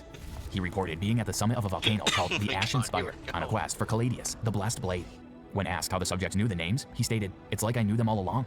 He apparently leapt into the volcano and felt an intense heat before awakening. That's a bit out of order. Gloss over details. But so far, it's not too inaccurate, yeah. D-Class requested permission to give it another go. Request was denied. One D-Class was instructed to open the He book did and a attempt belly to flop into the non-fatally injure magma. himself in his dream. Yeah. After 6 hours, the D-Class awoke and reported that he was able to feel a numbed sort of pain where it was never so intense as to be unbearable. He also reported meeting an elderly cloaked man who asked him why he was harming himself, but thanked him for not immediately killing himself, like that other rude fellow. Professor Blythe filed a request for access to the book and was quickly permitted. Oh I no. Given don't his level think 4 a clearance. mild injury looks like a giant fucking stab wound. People die of those. Okay, whatever. Yeah. Staff members recalled that Professor Blythe was almost visibly shaken with excitement, and some reported that Professor was an avid fan of tabletop and role-playing games. Surveillance shows that Professor Blythe opened the book, read the phrase, sat down beside the desk, and promptly fell asleep. Staff members were alarmed when the professor did not awake after 15 hours and alerted security. The on-site medical staff were able to confirm that Professor Blythe was still alive and in good health. After approximately 24 hours since falling asleep, he began to move, reported to have slowly raised his head and looked around the room, appearing deeply confused. Security entered the room to ensure he was all right, to which he replied, "Where am I?" He was sent to medical, where staff explained where and who he was. Several minutes later, he appeared to have regained his memory and excused himself to the restroom. When 15 minutes passed and Professor Blythe had not exited, a nurse entered to find he had hanged himself with his belt. A scribbled message on the wall revealed his last words: "I can't go back to this." Dr. Fletcher went to ask SCP-1230-1 what had happened, but upon opening the book, all its pages were soaking wet with the same message on every page. "I'm sorry, I never intended for this to happen. I just wanted to make people happy." Repeated over and over. The book remained in this state for 3 weeks, and its desk had to be wiped dry bi-weekly. In an attempt to communicate, Dr. Fletcher... that part? I don't know. Okay. placed a sticky note inside the book with the statement, "I'd like to talk to you, if that's all right." The next morning, he filed a report about a dream he had concerning SCP-1230-1. The following is a transcript of the report. "Upon falling asleep last night, I dreamt I was in a dark void. There was a street lamp, and underneath it was SCP-1230-1 sitting in a puddle. His cloak was visibly soaked, and he was sobbing profusely. I remember our conversation. 'Bookkeeper, is that you? My God, man, where are we?' asked Dr. Fletcher. I couldn't think of anything to make for a landscape," replied the bookkeeper between sobs. "Bookkeeper, what happened that day? Why did Professor Blythe kill himself? We have to know your side of the story. He had such an active imagination. I was able to create a vast and beautiful universe for him, and it was obvious that he wanted a life like that for so long. He conquered foul beasts and rescued princesses. He built kingdoms and even raised a family, but he never wanted to leave. He delved so far into his fantasy world that I soon realized he preferred his dream over the real world. I reminded him that this was all merely an illusion, but he wouldn't listen to me. He stated that if he was ever forced to leave, he would immediately end his life. I tried to keep him happy for as long as I could." Bookkeeper, how long was the dream from his point of view? 200 years, Doctor. I did my best, but I could only hold on to him for 200 years. As sweet as dreams may be, eventually we all have to wake up. I awoke almost immediately after. I can't believe he spent 200 years in his dream. I'm astounded by his foolishness, but it's such a shame to have lost a brilliant mind to his own delusions." Shortly after the report was filed, surveillance showed Dr. Fletcher slipping another small paper into SCP-1230. A few days later, SCP-1230 began showing its usual "A hero is born" greeting once again. When asked what the note said, Dr. Fletcher declined to give detailed comment, simply stating that he just gave it some friendly advice. During initial testing, SCP-1230-1 asked dreaming personnel if it could be relocated to an area with many books, so that it could think of even better ways to construct its fantasy-scapes. After numerous experiments were performed to ensure that the book posed no threat, the request was accepted, and SCP-1230 has been relocated to Site 12's library. What do you think of that SCP case? Please. Okay. That honestly was not as bad as the previous one. That was okay, and it confuses me. I mean, look at the past few ones. Yeah. It's not going to be a 0. It's not going to be a 15. I don't think it's even going to be 50. Yeah, // license, it just moved the author. Yeah, so that's a 1. Yeah. Alter / added gore or violence? No? Just 1, because it did add a little violence. It showed, like, basically a small injury as a stab wound to the, like, side or chest or something. Okay, yeah. Which is very minor, but it's still something. But it's not a 4, it's not a 3, it's not a 2. Deviates from the plot of the article? Not really. Nope, 0. Only men in videos has offensiveness? 0. Yeah. Wait, were there anyone who wasn't white? No, I don't think so. 1.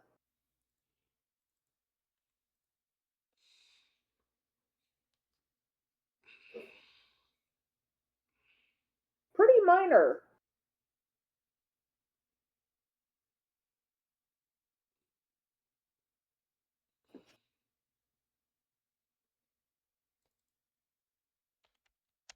I bet Hatchet's gonna be disappointed that he missed one where the only big fuck up was the thumbnail.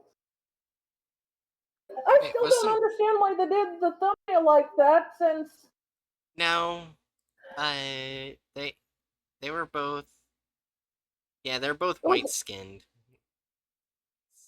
No, I'm saying the thumbnail. I don't understand what... Responding to random person. Random person. Yeah. Sorry, random person, everyone in that entire... Everyone. The video before it had people who were not white, but they did that very poorly. Alright, Jerry. You ready? You know what? I'd like to grab a snack or a drink, especially since this is 999.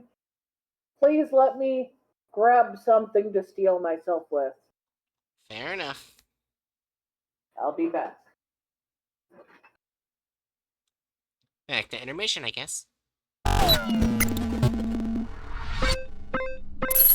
Christ.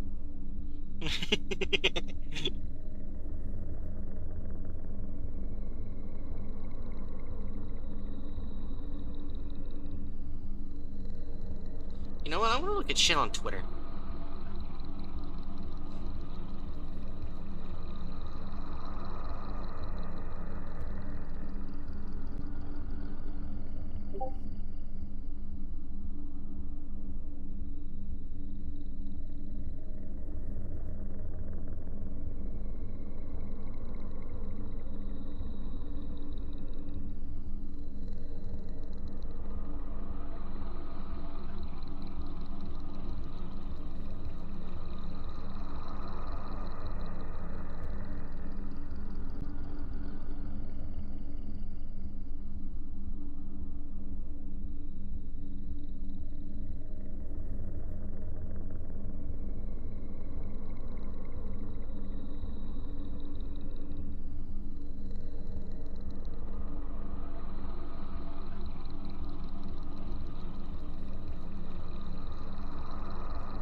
Yay!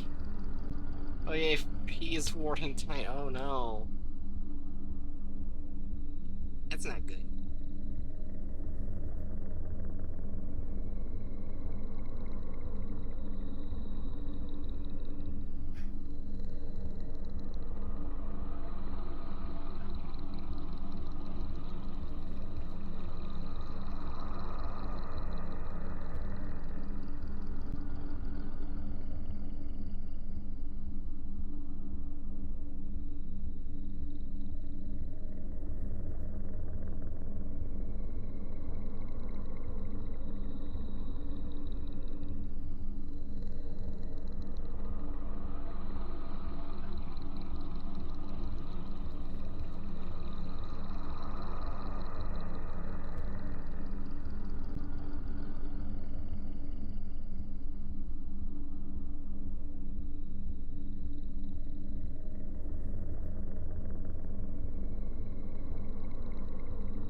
Ah yes, waiting.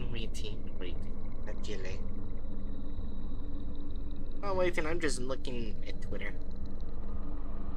Seeing random bullshit. Or stuff. I usually just eat white cheese pizza. Even though I'm not supposed to eat cheese pizza because I'm lactose intolerant.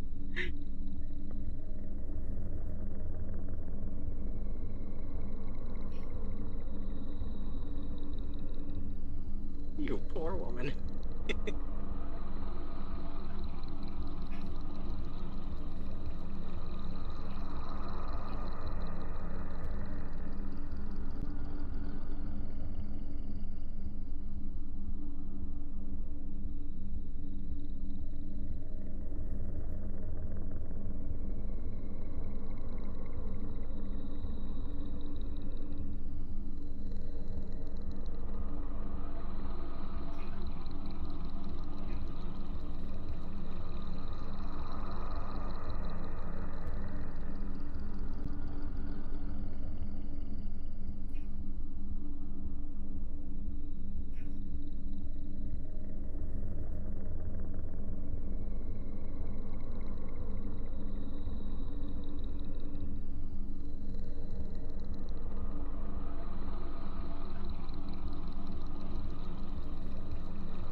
We're just waiting.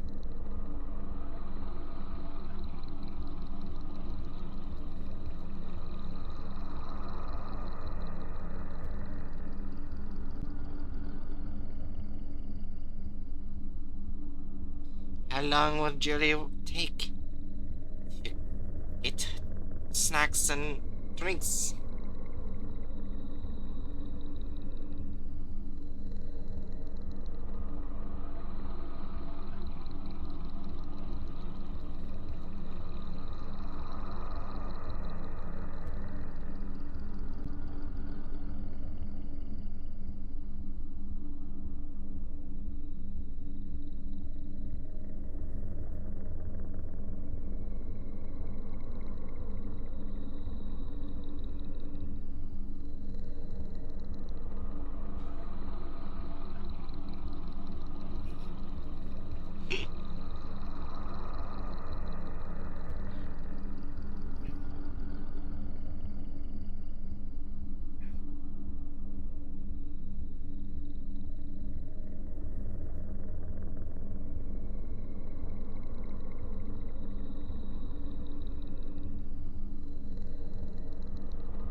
Still waiting.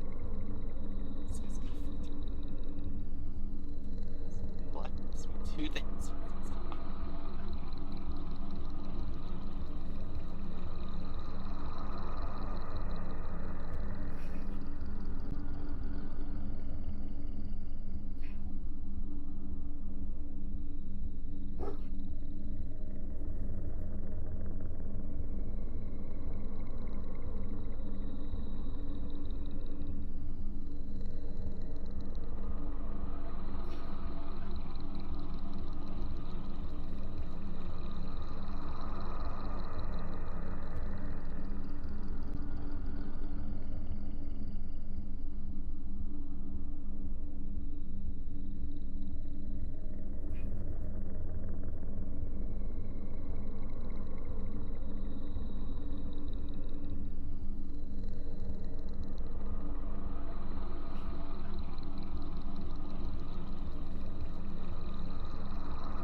Jury sure is taking a while.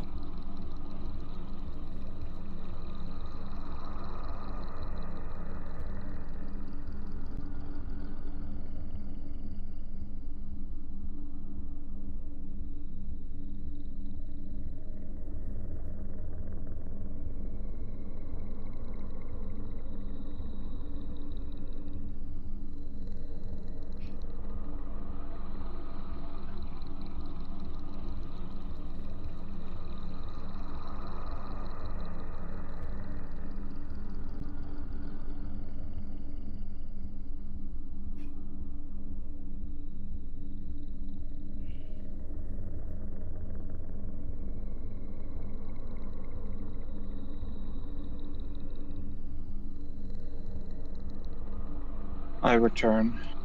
Oh, hey, Hatchet. We're waiting for Jiri. Gotcha. Yeah, we were about to go to 999. They basically, unlike the previous SCP, went verbatim the article. Looks like the only big thing was the picture. Yeah, that thumbnail is. I'm back. That's a Hey, thumbnail. perfect timing. At least the Hey, thumbnail Jerry. was the only thing they really fucked up big on. Oh yeah, by the way, I'm not sure if you guys noticed, but I put it, instead of busted being a wanted dead or alive, it's now SCP exposed wanted dead or alive. 3,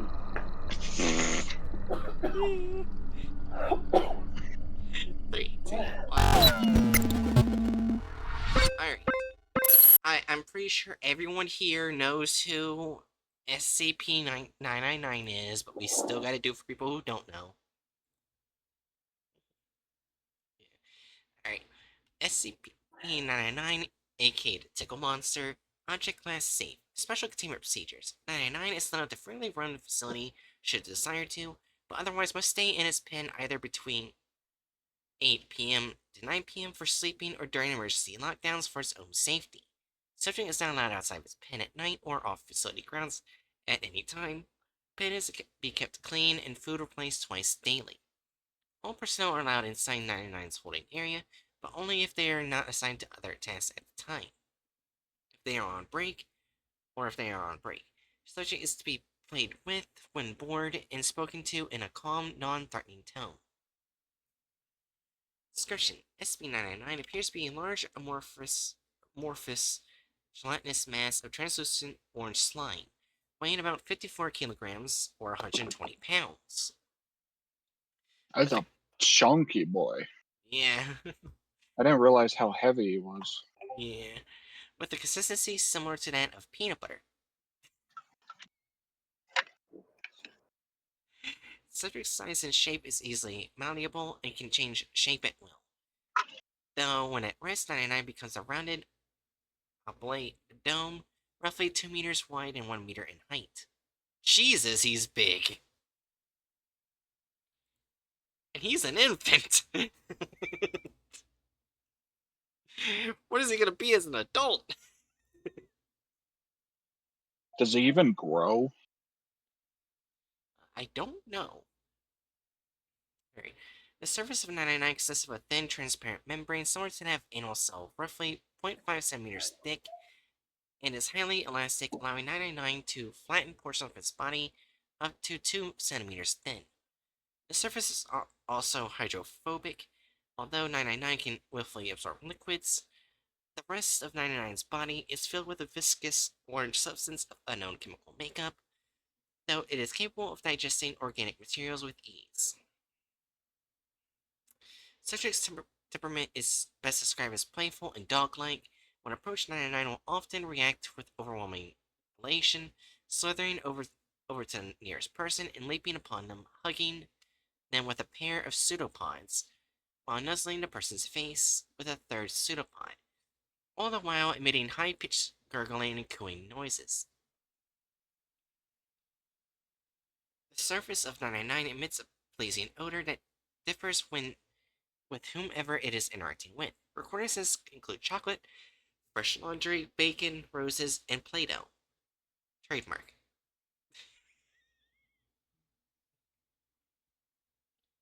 Simply touching 999's surface causes immediate mild euphoria, which I meant to do that earlier, but I was having trouble finding the sound effect. Just all of a sudden. While simply touching 999's surface causes immediate mild euphoria, which intensifies as the longer one is exposed to 999 and lasts long after separation from the creature. Subject's favorite activity is tickle wrestling, often by completely enveloping a person from the neck down and tickling them until asked to stop, though it does not always immediately comply with this request. Though injuries may occur, 999 has never been found to purposely attempt to harm others and will immediately back away and contract its body into a quivering mound while gurgling in a manner similar to a whimpering dog, seemingly apologizing for hurting someone on accident.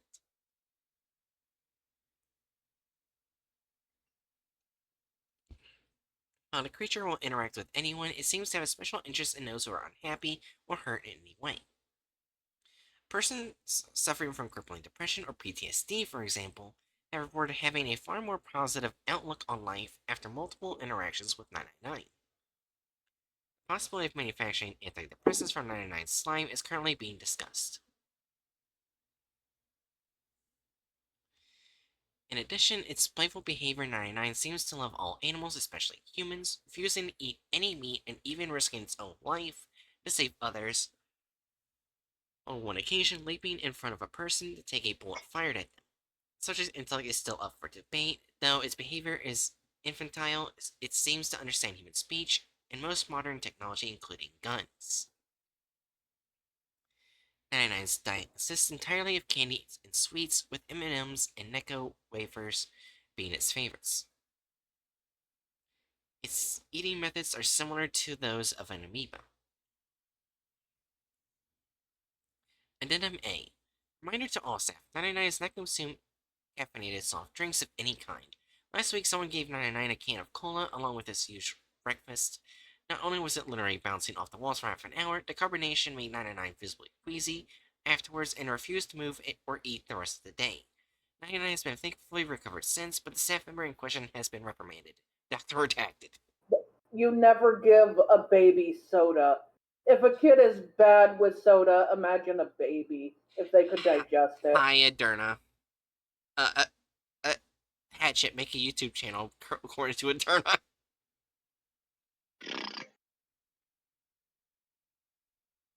Hatchet has a YouTube channel. Oh, wait, not a YouTube, but... Oh! No, I do have a YouTube All right. channel. It's just for VODs, though. I just hydrated. Alright. And stretched. Alright. Addendum B. The following is a report of an experiment in which 682 is exposed to 999 in the hopes that it will curb the creature's omnicidal rage.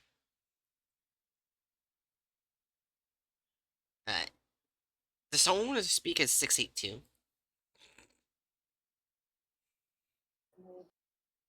I'll be 682. Oh. Huh? Alright. Okay. SCP-999 is released into 682's containment area. 999 immediately slithers towards 682. Elated gurgles.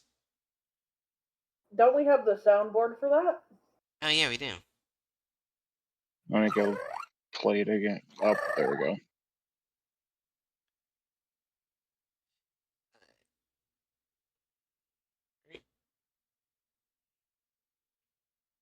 682 unintelligible groans growling.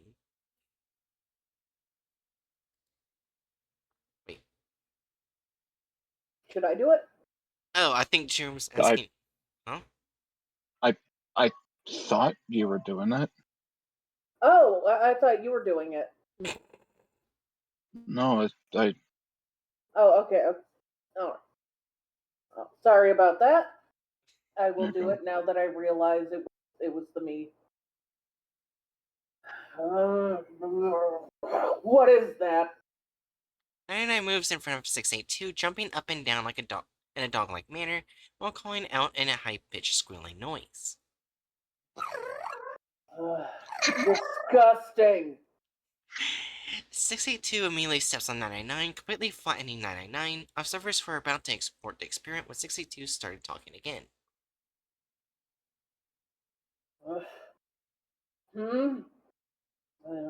What is this? I feel good. 99 can be seen curling up from between 682's toes, up along its side and around its neck, where it clings on and begins gently nuzzling with its pseudopod. A wide grin slowly spreads across 682's face. Feel so happy. Happy. Happy. Happy. 682 repeats the word happy for several minutes, laughing occasionally before escalating into non-stop laughter. As laughter continues, 682 rolls around on its back, slamming its tail upon the floor with dangerous force. Stop! No tickling! 682 and 999 continue to tickle fight until 682 finally wears down and appears to fall asleep, with what would appear to be a smile on its face. After 15 minutes with no activity, two D-class personnel enter the room to retrieve 999. When a 999 is removed, 62 immediately wakes up and unleashes an unidentifiable wave of energy from its body, all the while laughing maniacally. All persons within wave's range collapse into crippling fits of laughter, allowing 682 to escape and slaughter all in its path. Meanwhile, 99 quickly rescues as many persons as it can, taking them to a safe place to recover from 682's laughter wave, while agents suppress and recontain 682. Despite the tragedy that 682 had brought upon the facility, 99 has not shown any fear towards the creature and in fact has made gestures suggesting it wants to play with 682 again. 682, however, has stated, that chillin' little can that expunged and die. memo from Dr. Redacted. While the test was unsuccessful and ended in tragedy, that had to be the funniest thing I've ever seen. I never thought I'd see the day when I would regard 682 as cute. Please send me a copy of security tabs. Not security tabs. Security tapes ASAP. Okay, so this is written by Of course, Professor Snyder. 682 would. Oh, sorry. Sorry. Of course, 682 would find a way to make laughter dangerous.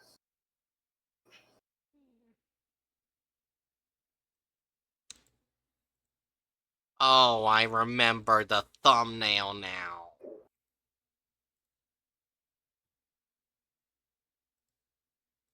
I remember the thumbnail.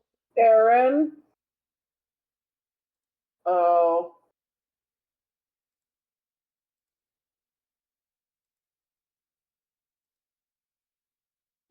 How did I see?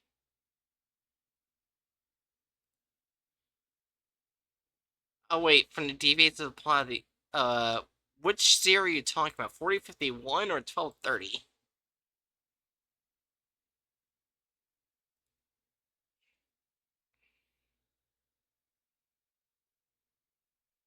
I don't know what you mean.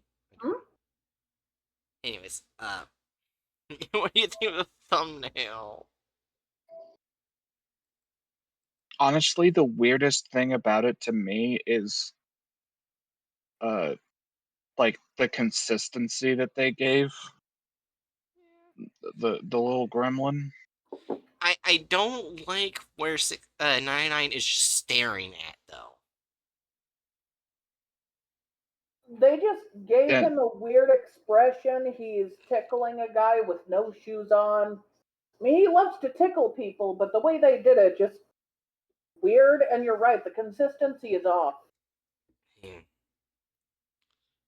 Just, I don't like it. Oh, the I 4051, it was just it did so many things. I can't remember it verbatim, but it did so many things that just warranted force across the board. I feel like it's a one for this thumbnail because it feels off in a lot of ways for multiple reasons, but it's not showing anything that's actually wrong. Yeah. yeah, it's just like I basically just see this and think, that's a poorly realized image of 999, The Darkness is which 2. is a lot better than a lot of other things. I feel like two, like I was initially leaning toward two, but yeah, I think one's better. Alright. Alright. Alright, let's see. They do not include the author, but they do include the article license. Alright. We ready for this shit? How are they gonna ruin 999? How are they gonna ruin the precious boy? They might just read the article verbatim. Oh Actually, yeah. they most likely will. So the real thing will be how they actually depict him. Yeah. Awesome. The random persons, are we gonna get into the Scarlet King here?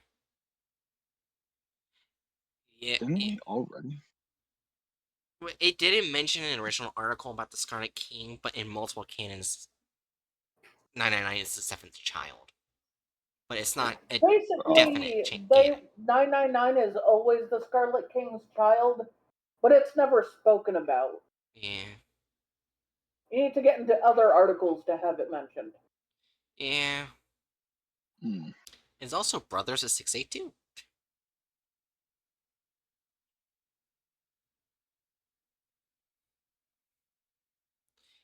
Anyways, in 3, 2, 1. It was a cold winter's evening in Edmonton, Canada. What? Tom and David were working together as they did almost every evening.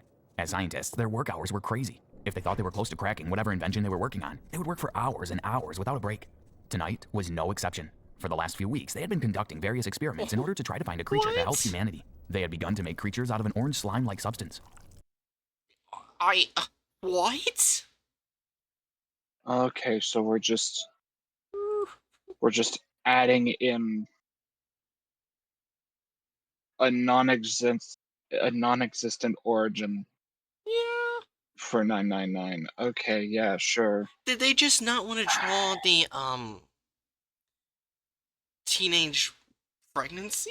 Because, I mean, yes, they were underage, but...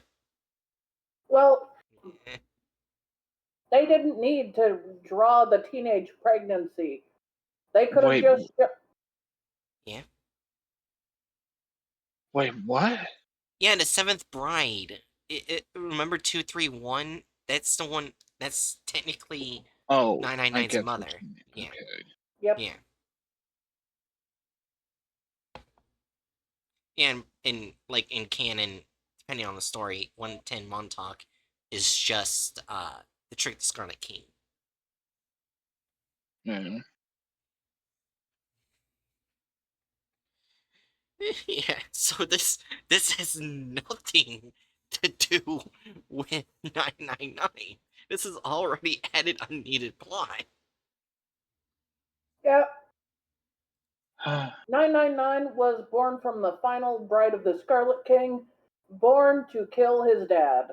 Or Yeah. defeat him. Not really kill, defeat him. Yeah, I don't So think 999 would kill he's anyone. basically a little baby hero with a heart of gold. So you want to protect him, but one day he's probably going to fight one of the most dangerous people in the multiverses. Yeah. But he's a baby for now. Ultimate compassion, the ultimate evil. Yeah. 3, 2, 1. The majority of the creatures they made either died, or if they did survive, they slowly retracted from human presence. We are so close, Tom. We can't give up. I've really got a strong feeling that we are nearly there. You're right, David. We have to give it one last shot. The two scientists worked on steadily through the night. By the early hours of the morning, their mood had become decidedly euphoric. You know, I think we've done it. They stood back and looked at the creature They they made had up an created. origin for What 999 is that never existed. It's not the worst they could do. That This is is just... not 999's orangey orange. That is a peach orange, which is not an orange orange. No, that's not a peach orange. That's a salmon orange. Yeah, also remember says, what the fuck is that Technically, abomination? salmon pink, not salmon orange. It looks vaguely like an off-colored blobfish. Yeah, remember sounds. Look how they massacred my boy. I don't know. I can still appreciate him. Yeah. Bright orange and about a meter tall. It stood there looking back at them. They both watched the orange slime-like creature they had created as it began to gravitate towards them. All of a sudden, the thing pounced, first on Tom and then on David. At first, the two scientists were startled and slightly afraid, but it didn't take long for them to realize the creature meant them no harm. It began hugging them and nuzzling into their faces. Before long, they could hear it cooing and gurgling at them. It smelled divine, too, like the hot chocolate and marshmallows they remembered from their childhood. Immediately, the two scientists began feeling a sense of joy, as if the weight of the world had been lifted off their shoulders. All the stresses and strains they had started to melt away. Suddenly, the creature began to tickle David. It completely enveloped him from the neck down and began to tickle him non-stop. Stop, cried out David in between his giggles. Eventually, the creature stopped its incessant... Yeah. He just looked like he was wearing a man-sized condom. Yeah.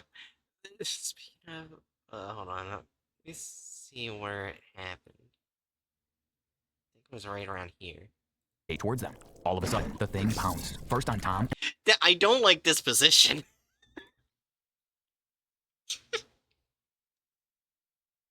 Where they're between the legs. This is why I grabbed things from downstairs. Where we were. Oh, you're right. Yeah, it does. Eventually, the creature stopped its incessant tickling, and David managed to catch his breath. This is a good day, Tom. It most certainly is, David. Welcome back to SCP Exposed. Today we bring you safe class subject SCP-999, the Tickle Monster. But before I go on, make sure you like and subscribe and hit that notification bell. SCP-999 is allowed to freely roam the facility should it desire to, but otherwise must stay in its pen either between 8 p.m. to 9 p.m. for sleeping, or during emergency lockdown. That is not a pen. It's just, yeah, sure. The pen, and it's a fucking acrylic box. Yeah, okay. You know what it reminds me of? What? What? The window cages used to keep babies in. Where Oh, all God. the babies would look horribly scared in every picture. Yeah. Didn't like a couple kids die? Wouldn't be too surprised. Yeah. Well, there's a reason why it's not a modern age thing. It's been it's like it's an hour in a cube. It's his favorite activity. Oh my god, we're in person. Anyways, 3, 2, 1. Lockdowns for its own safety. The subject is not allowed out of its pen at night or off facility grounds at any time. The pen is to be kept clean and food replaced twice daily. All personnel are allowed inside SCP-999's holding area, but only if they are not assigned to other tasks at the time or if they are on break. The subject is to be played with when bored and spoken to in a calm, non-threatening tone. SCP-999 appears to be a large, amorphous, gelatinous mass of translucent orange slime, weighing about 54 kilograms or 120 pounds, with a consistency similar to that of peanut butter. Subject size and shape is easily malleable and can change shape at will, though when at rest, SCP-999 becomes a rounded, oblate dome, roughly 2 meters wide and 1 meter in height. The surface of SCP-999 consists of... What am I looking at? Their botched attempt to draw a cell. I just realized, do they know how big 2 meters is? No. No, obviously not. Just so everyone here knows, that isn't Touch It or Bright because I already know. 2 meters is basically 6.5 feet.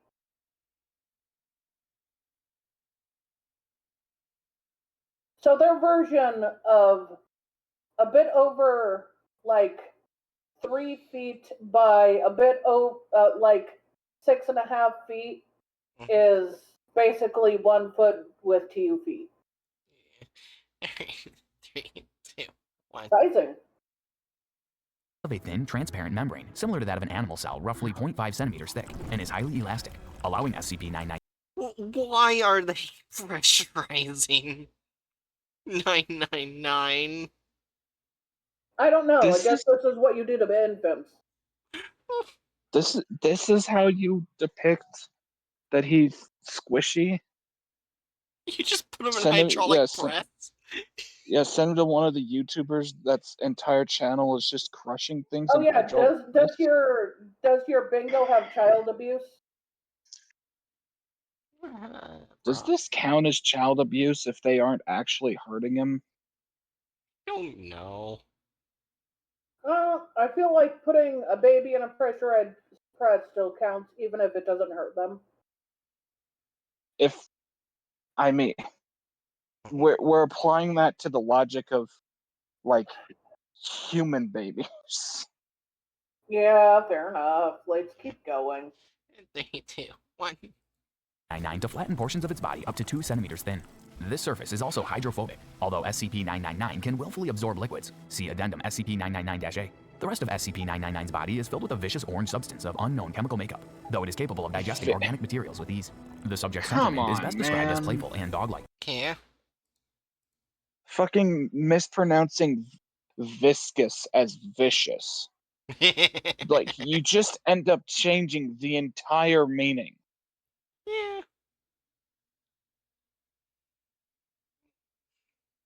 My fen is the only thing saving me from insanity. We need Reddit dialogue over it, says a random person.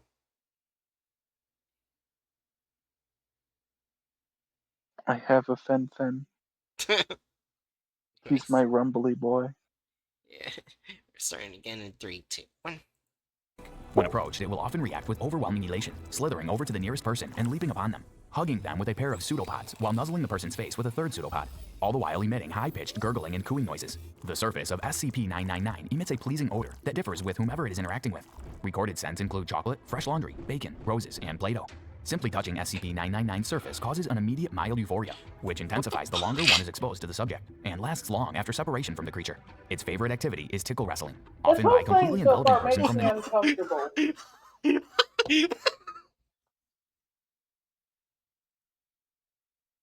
uncomfortable. I don't like the jerking motion.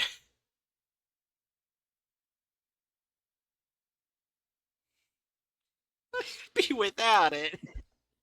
They made 999 weird. Yes, they did.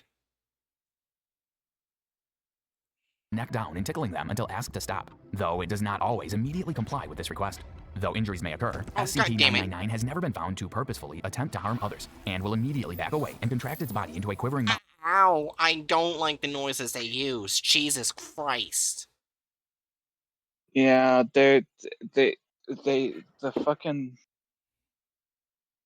sound that they play is closer to like a sci-fi door opening or closing. Yeah. Ugh. Like, there's literally a sound effect you can use for 999 on the internet you can use anytime. Mm-hmm. Like, it's there. It is.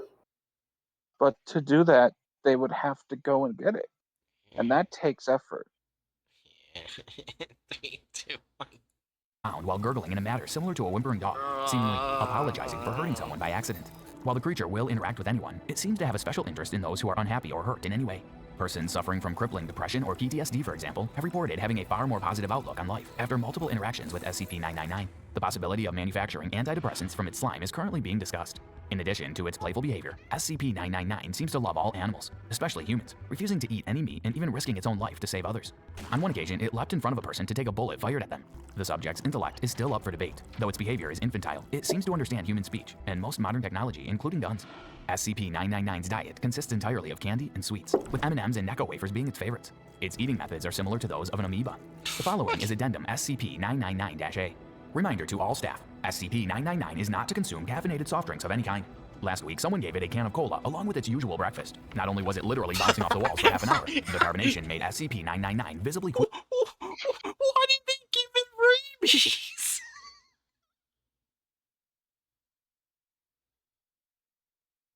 I guess this is their best attempt at depicting it as having been nauseous. They just give 999 rabies. I think I know how they fucked up so bad. They've never seen a baby or a child in their whole life. So this is their best idea of one. Yes. I mean, how...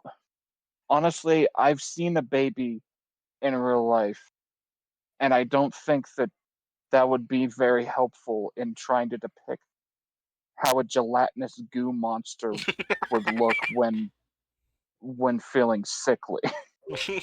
Well, I guess then you need to babysit an infant or a child. What? Okay then. Because I understand 999 very well, but I've also babysat my sister's kids before. They're just a baby. You know how you draw it feeling sick? You put some bubbles in its body. They're not feeling well. Yeah. And yeah, it's back to the video. 3, 2, 1.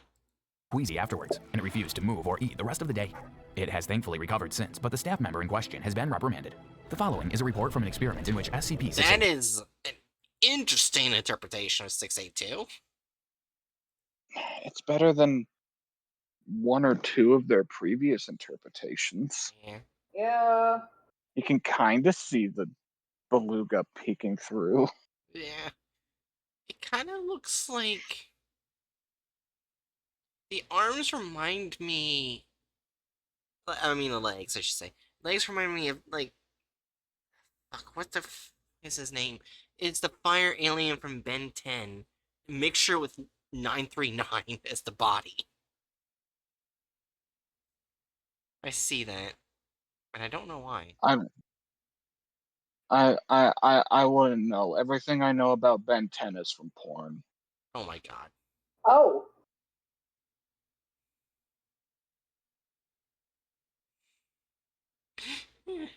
Is that somehow surprising to anyone here? No. it surprised me a little. I'm not sure why. 3, 2, 1. Is exposed to SCP-999 in the hopes that it will curb the creature's homicidal rage. SCP-999 is released into SCP-682's containment area. SCP-999 immediately slithers towards SCP-682. 999 begins to emit elated gurgles. What is that? Said 682. SCP-999 moves in front of SCP-682, jumping up and down in a dog-like manner while calling out in a high-pitched squealing noise. Stop. Disgusting. SCP-682 immediately steps on Oh, it's SCP-999, actually hurting completely my flattening it. head. Observers know, were about it to abort the experiment hurts. when SCP-682 started talking again. What is this? I feel good. SCP-999 can be seen crawling up from between SCP-682's toes, up along its side and around its neck, where They made him a worm. They made him into a worm. He is worm. It's 999. Would you still love me as a worm? Actually, no. Something tells me that when they were drawing this, they were just thinking about the fucking fight between Rimuru and the orc disaster. Oh my god. 3, 2, 1. it clings on and begins gently nuzzling with its pseudopod. A wide grin slowly spreads across SCP-682's face. Feel Reject so blob. happy. Oh. It like Wait, hold on. Reject blob. Embrace worm. They gave 682 rabies too. He's just drooling a little. All drool is not rabies. Wait, but why is the drool the same color as the skull? Drool can look like that sometimes. What? It can.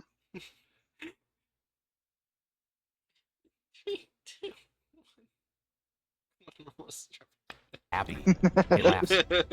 Happy. SCP-682 repeats the word happy for several minutes, laughing occasionally before escalating into non-stop laughter. As laughter continues, SCP-682 rolls around on its back, slamming its tail upon the floor with dangerous force. Stop! No tickling! It continues laughing. SCP-682 and SCP-999 continue the tickle fight until SCP-682 finally wears down and appears to fall asleep with what would appear to be a smile on its face. After 15 minutes with no activity, 2 D-Class personnel enter the room to retrieve SCP-999. Just When SCP-999 holding is him like removed, he's a suit of luggage. Yeah. Also, as a side note, this is like a general criticism of a lot of stuff, but it applies here. It is kind of adoring to me how common it is for people to always depict 682 like this, with like bone and like flesh removed, when it's like that specific image was supposed to be depicting, When he's injured. like specifically after an acid bath. Yeah. Which, well, I guess technically his containment procedure does like keep him constantly in acid. So I guess maybe that's the idea. No, actually, yeah. Maybe this is just this might just be a bad critique. Let's be honest. He's not in the acid bath right now, so he shouldn't look like Well, that. yeah. He heals very fast. True. Yeah. I thought you were gonna go and criticism how over time they just made 682 unkillable, when its name is hard to destroy reptile, not impossible to destroy reptile.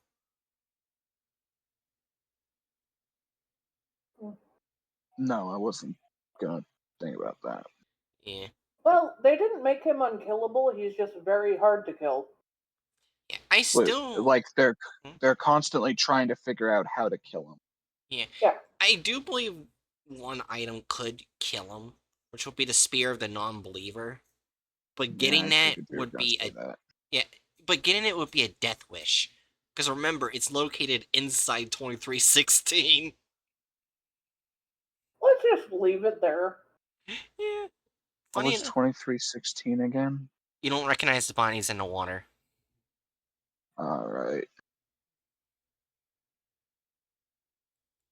SCP-682 immediately wakes up and unleashes an unidentifiable What? wave Oh of my energy from its body, Jesus all the while laughing Oh, maniacally. Christ. fucking All persons within the epilepsy warning and a half, bro. I'm gonna have to edit that in post. Like, cut the video and put epilepsy warning. Like, Jesus Christ. Oh my God. I was not prepared for that. That's so bad that you should probably put a black screen during the time that happens. There, and while we do edit it. I could just use what I do for the AI thing and put redacted. Yeah. The, Just cover the whole video with just redacted. The wave's range collapse into crippling fits of laughter, allowing SCP-682 to escape and slaughter all in its path. Meanwhile, SCP-999 quickly rescues as many persons as it can, taking them to a safe place to recover from SCP-682's laughter wave, while agents suppress and recontain SCP-682. Wait, hold on. If 99's rescuing people, why is he right there? Wait a minute. Something's not adding up. Fucking lazy animating. Yeah. So what is with these logos on the back?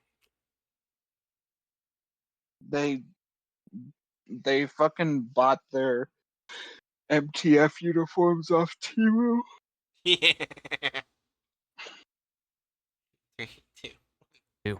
Despite the tragedy that SCP-682 had brought upon the facility, SCP-999 has not shown any fear towards the creature, and in fact has made gestures suggesting it wants to play with it again.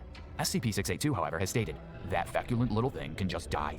A memo from one of the Foundation's leading doctors in charge of SCP-999 stated that, while the test was unsuccessful and ended in tragedy, that had to be the funniest thing I have ever seen. I never thought I'd see the day when I would regard SCP-682 as cute. Please send me a copy of the security tapes ASAP. What did you think of that SCP case?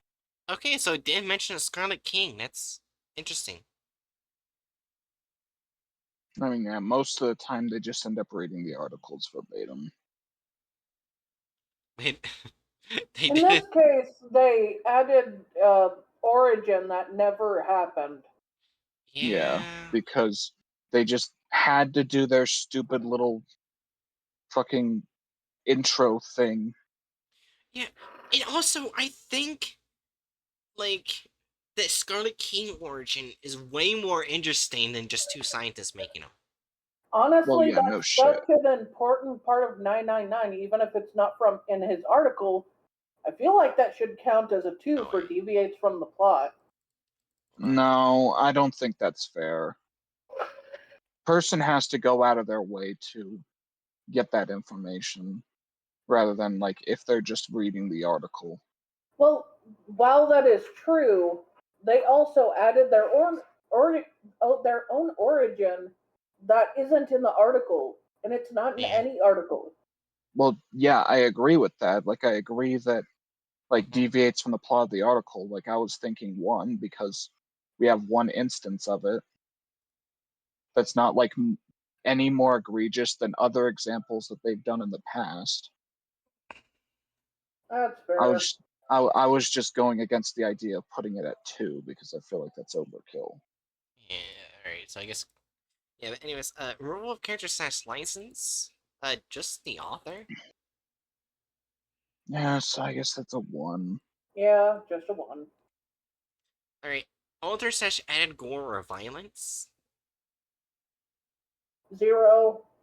Oh wait, actually, come to think of it, with license, do we need to, like, if we're Oh, being 682. consistent, also count 682? Yeah. And they didn't Oh. include that, so I guess 2 on that. Yeah. Oh, that's fair. Yeah. So, yeah, author / added gore or violence, you think 0, Jerry? Yeah. Yeah. Only men in video/offensiveness. I think there was some women. I Yeah. don't think I saw any people of color, so I guess No. one. Yeah, 1. Alright. Let's see. The final result. No, that's my flashlight, not my calculator. Anyways. I misheard that statement.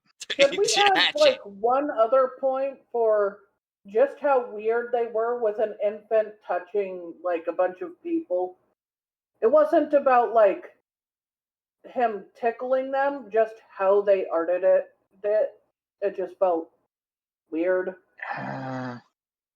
I feel like it's just them poorly depicting it. I don't think that there's any intention to make it weird. Okay. Hey, we're slowly getting better. So I think we have time for one more SCP. Alright. Are you ready? Mhm. We're actually going to the Japanese branch.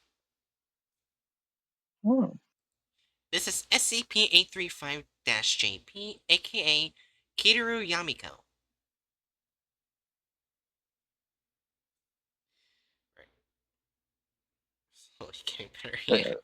I guess come to think of it, thinking about it, there's also the fact that I just have that personal bias of basically never seeing people doing gross stuff with fictional characters as offensive. That's fair. Somebody put yourself off the cliff. Oh my gosh, yeah. Alright. This report has undergone major revisions with the implementation of Protocol Idle 835.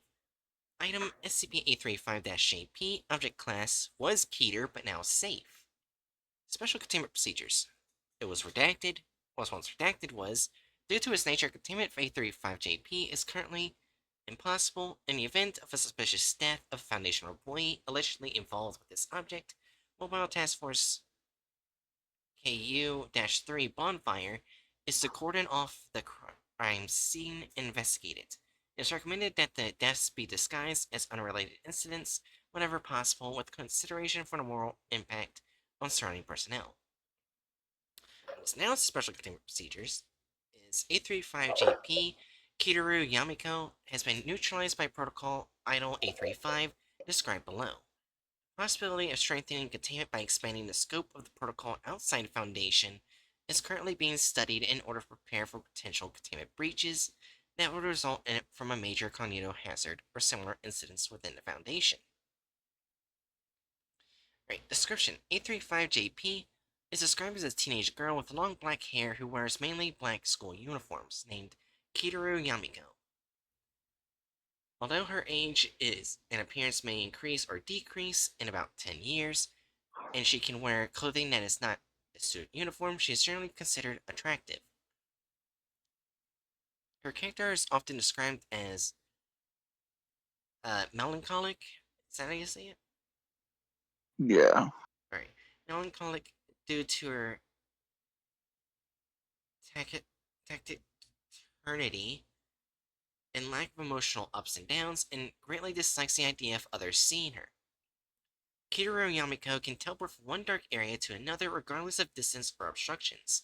She utilizes this ability to approach, attack, and kill targets quickly with a large kitchen knife in her possession. She is also said to have the ability to control darkness at will, engulfing objects and making them disappear, although the principle behind this is unknown. Due to her ability, she was kidnapped and raised as an assassin by a group of interests that is hostile to the Foundation, and it is believed that this is how her current personality was formed. Why do I get the feeling that Well, Chaos Insurgency did this? wouldn't be too surprising. Yeah. Further detailed information about Kitaru Yamiko is available in its dedicated archive.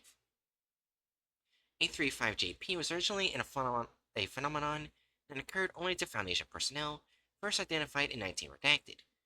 The phenomenon occurs in a cycle about 1 to 3 months, and the subject who encounters it disappears from this place in a few seconds to a dozen, with a large amount of blood left behind. No subject, dead or alive, has been rediscovered. Investigations have confirmed that the blood left at the scene was the subject's, and its amounts suggest that the subject was fatally injured before the disappearance. There are no significant common features of A35JP in terms of subject time or location, except that the victim is invariably a Foundation employee, and is seen as is a dark is in a dark place with poor visibility. Occurrence has been confirmed in alleys at night, bedrooms at bedtime, movie theaters, shadows under desks, etc. Due to its unpredictability, suddenness, and the fact that the victims disappear without exception, no experimental observations of this phenomenon have been successful, and the details remain unknown to date. Based on limited information obtained from testimonies of witnesses who are present at the scene, as well as surveillance video footage, it's known that the victims acted as if they were being attacked by imperceptible entity, some imperceptible entity. However, the existence of the attacker has never been corroborated. Incident 835. On Redacted 20 Redacted, a booklet with a hand-drawn anime-style girl titled Artist's Impression of A35JP was found on the desk of Research Assistant Redacted. After reviewing the contents of the booklet on the spot, it was discovered that the character in question had been given the name Kitaru Yamiko, and a set of attributes such as personality, origins, and abilities.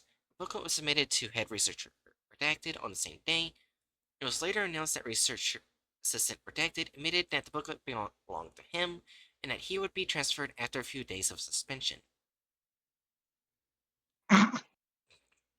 However, since Incident 835, the phenomenon that had previously occurred in a cycle of at least 3 months remained inactive for about 5 months.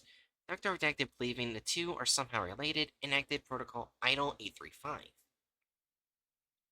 Addendum 835-1, Protocol Idle 835. Due to prolonged inactivity of Kitaru Yamiko after Incident 835JP, it was speculated that the anomaly was influenced by the perceptions of Foundation personnel. Based on this hypothesis, Dr. Redacted recommended and received approval to implement Protocol Idle 835, with the goal of embedding a shared perception of A35JP in the Foundation personnel. As a common setting for dissemination, the setting of Kitaru Yamiko, which was acknowledged by a significant number of personnel during Incident 835, was adopted as it was, considering the fact that it had already been affected to some extent because of the importance of smooth and immediate transmission of information. On Redacted 20 Redacted, the protocol was put into practice. Firstly, all documents and information referring to A35JP were revised to make it easier for the viewers to associate with them with Kitaru Yamiko, by including a detailed setting and replacing object's destination number with a unique name. In addition, as part of the publicity campaign for staff, a large number of public relations, magazines, supplies, common items printed with the character visual of Kitaru Yamiko, which was assigned by Foundation illustrators, were widely disseminated at the facilities. Fictional novels, manga, animations with Kitaru Yamiko as the main character were produced in sequence, and their viewing was recommended. Through these efforts, the Foundation was successful in making almost all personnel share recognition of Kitaru Yamiko in a few months, and no activation object has been reported since then. Okay, so real talk. Yeah. Imagine being that guy, the guy who just like randomly on a boring day thought, "Oh, there's this one SCP. I'm gonna draw them as an anime girl," and he does that, Yeah. causes this huge blow up, and accidentally creates an incredibly strong containment protocol for them Yeah. just because he wanted to turn one of the Keters or like a Keter object into a waifu. Yeah. Maybe we should try waifuinizing more Keters. Although these publicity campaigns are currently being scaled down, items featuring Kitaru Yamiko remain in various facilities in order to maintain a certain level of recognition and the Foundation regularly organizes creative sessions based on the theme of Kitaro Yamiko.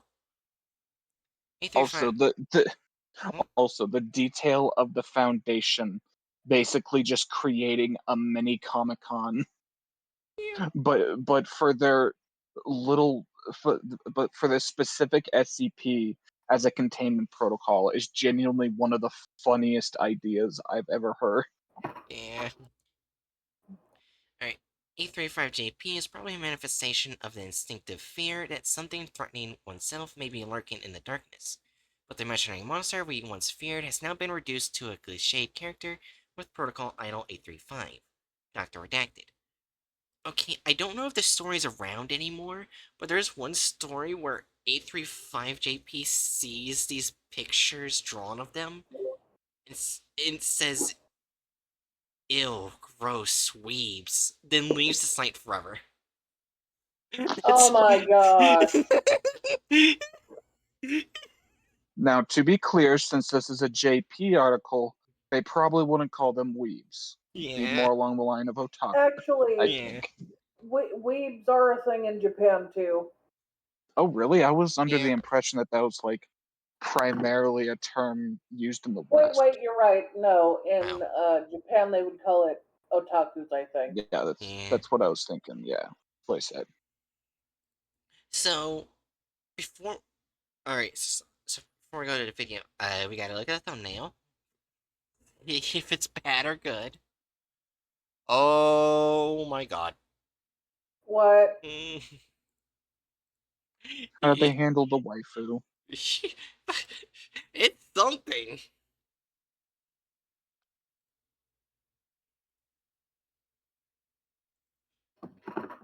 Doesn't she specifically avoid light?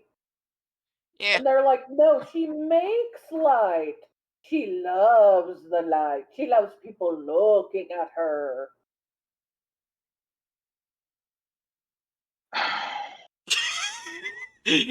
They saw that the SCP they were doing had to do with anime, and they immediately gave her the Ohio face. Yes. Also, I just realized, look how thick they made her thighs.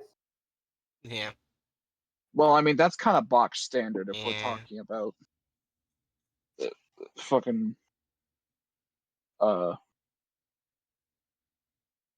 my brain just died.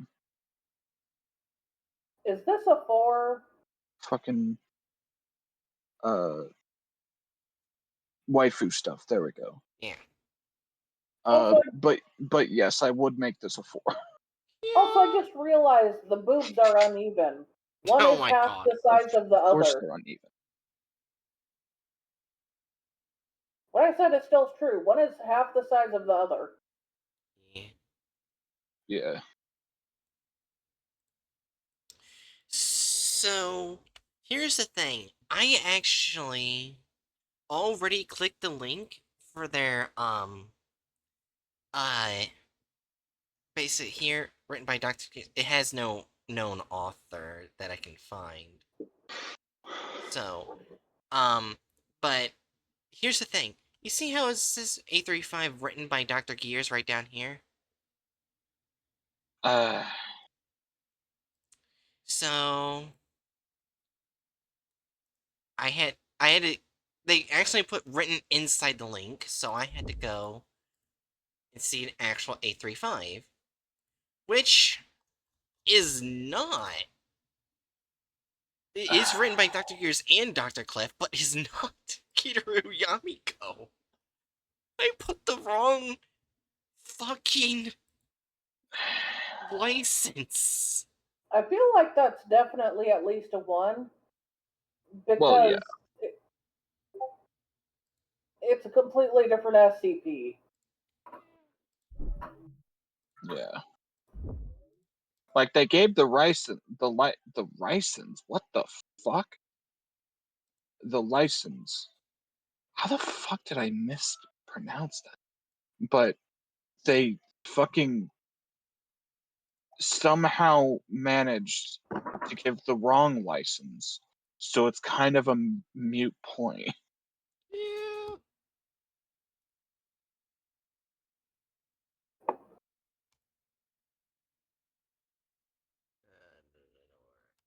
Alright, we ready? Yeah. Alright, 3, 2, Maybe. 1.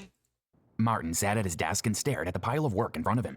He knew there was no way he would be getting out of the office before midnight. His work colleagues had left So- hours ago, but So let's take a second. On one hand,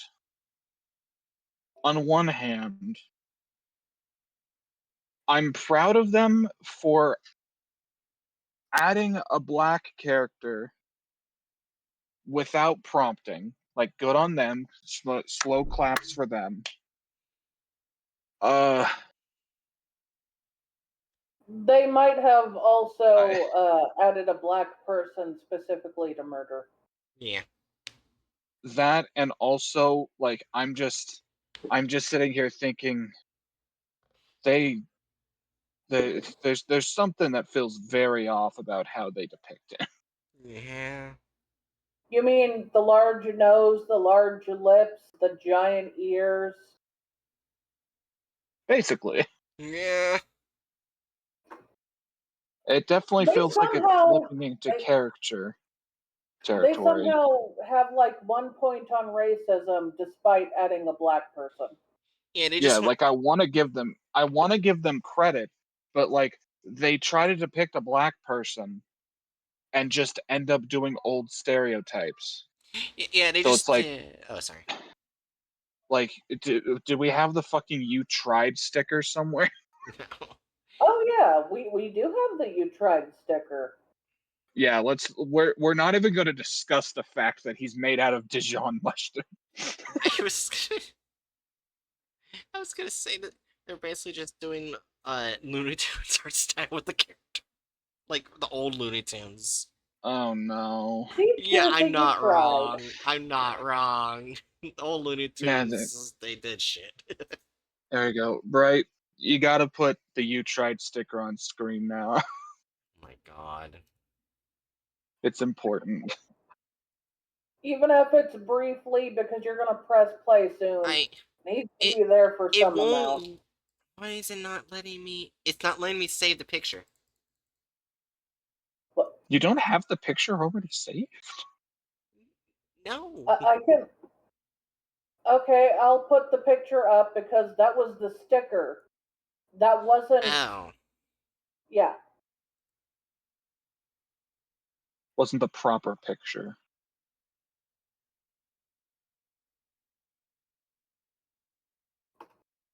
Yeah. There you go. I'm on Discord. No, I don't want to put it with the GOI images.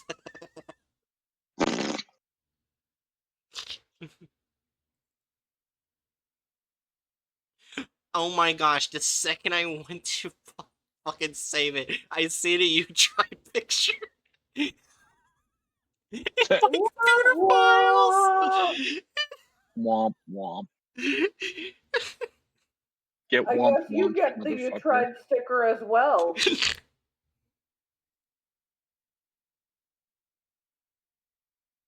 Also, now I just thought it'd be a fucking funny and cool SCP if someone made an SCP that was basically like the Foundation noticing and perpetually being like confused as how to deal with SCP content farms.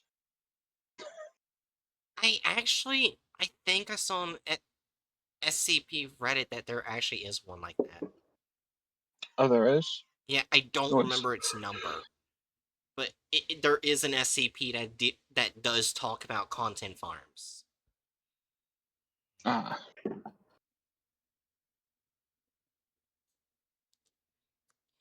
I will say there are people with that skin tone, but they are not African American. They would be of Asian descent. Maybe he's Blasian. You know what? He could be Blasian. After all, he has the hair. He has the skin. He has the racist features because they do not know how to draw someone who is Blasian.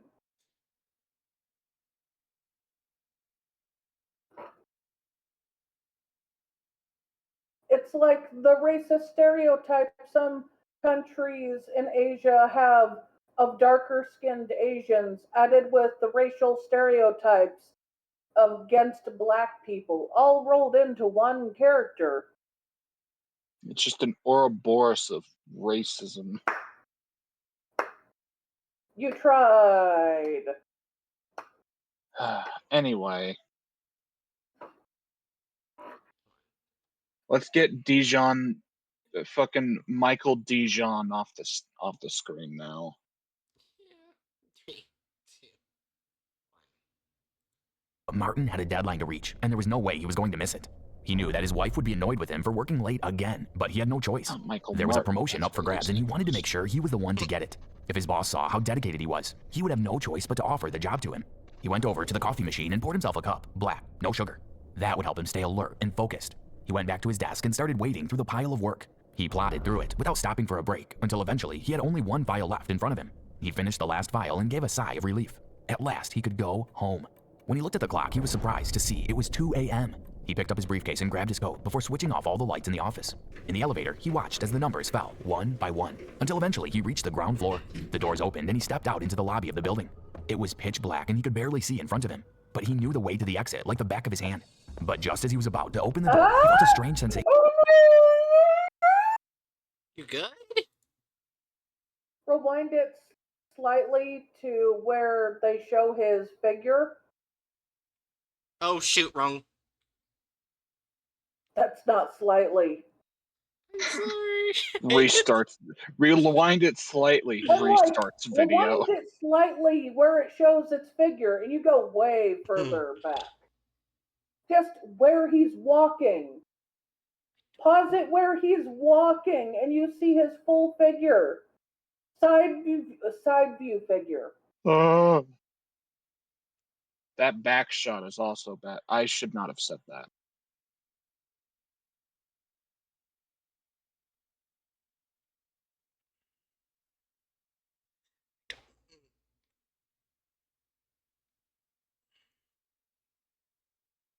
Why are you doing it like this? I'm trying to see where you're One by talking one, about. until eventually he reached the ground floor. The doors opened and he stepped out. Oh, there you It go. was literally, no, I said side view. Yeah, right there, literally a few seconds. Oh, well, apparently.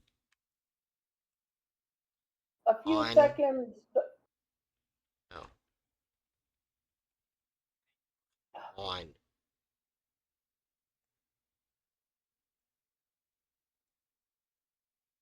There we go. My God. Yeah. Finally. Did you notice? Now look at why I screamed. His head is on backwards. Oh. Yeah. Oh no. His chest and his crotch are facing behind him. His butt is pointed frontward, and his head and hands are pointing forward.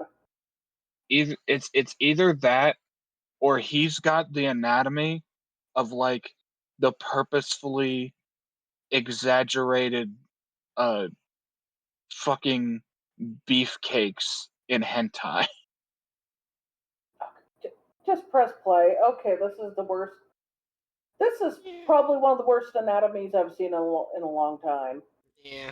Knew the way to the exit like the back of his hand. But just as he was about to open the door, he felt a strange sensation. He had a sudden realization that he wasn't alone. He called out, "Who's there?" But there was no answer. He shrugged it off. It must have been his mind playing tricks on him. Suddenly, he heard a noise behind him. The hairs on his arms stood up on end, and a shiver ran down his spine. He hardly dared to turn around, but something compelled him to do so.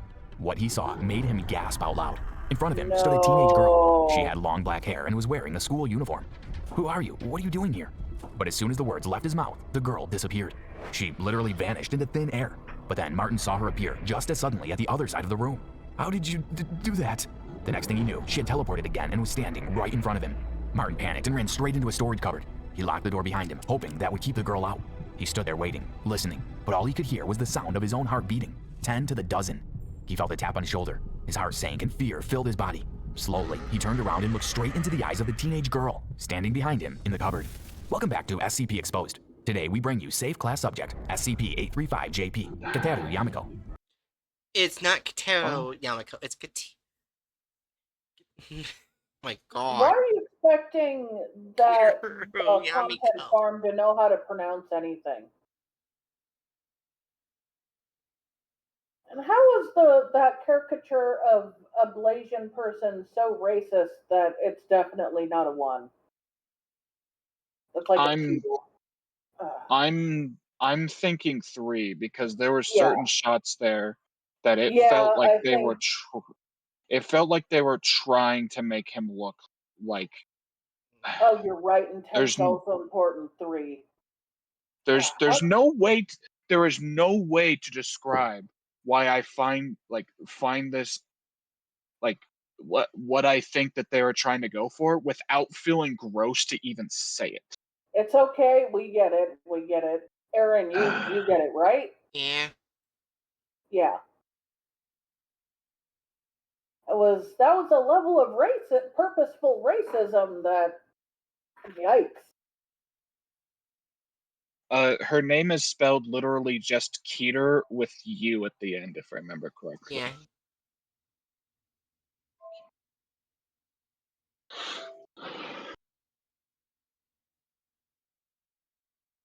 So 3, 2, 1. But before I go on, make sure you like and subscribe and hit that notification bell so you won't miss out on any SCP stories. SCP-835-JP is described as a teenage. I was gonna say also, let's not forget that they did in fact do the trope of adding a black character just to get killed. Yeah. On top of all of that. Because let's just be frank, they cut away, but we know you're what right. Kiteru does.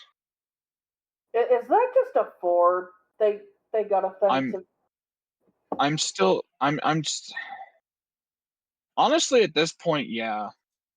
That entire section was just dripping with like the only like literally the best thing, like the kindest interpretation of what we just watched for the start of this Yeah. was these people are trying to do something good by adding representation, but they are so uneducated on the history of like caricatures and racism that they just end up doing the caricatures.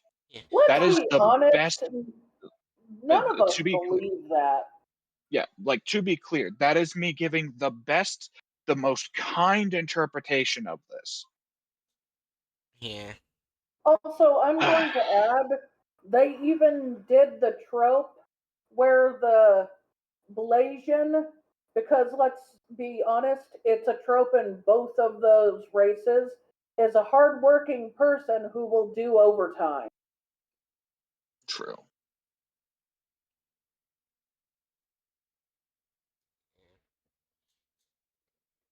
Literally, his entire existence in that video was one stereotype after another.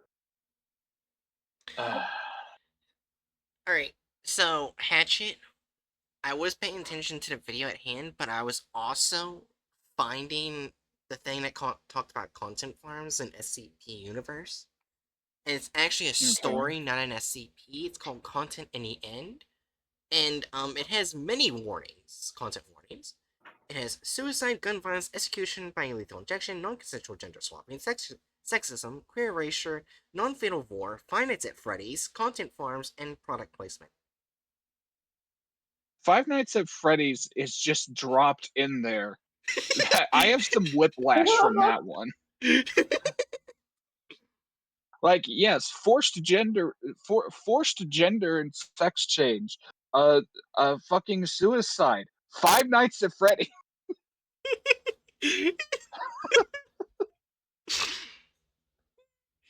So yeah, like they have.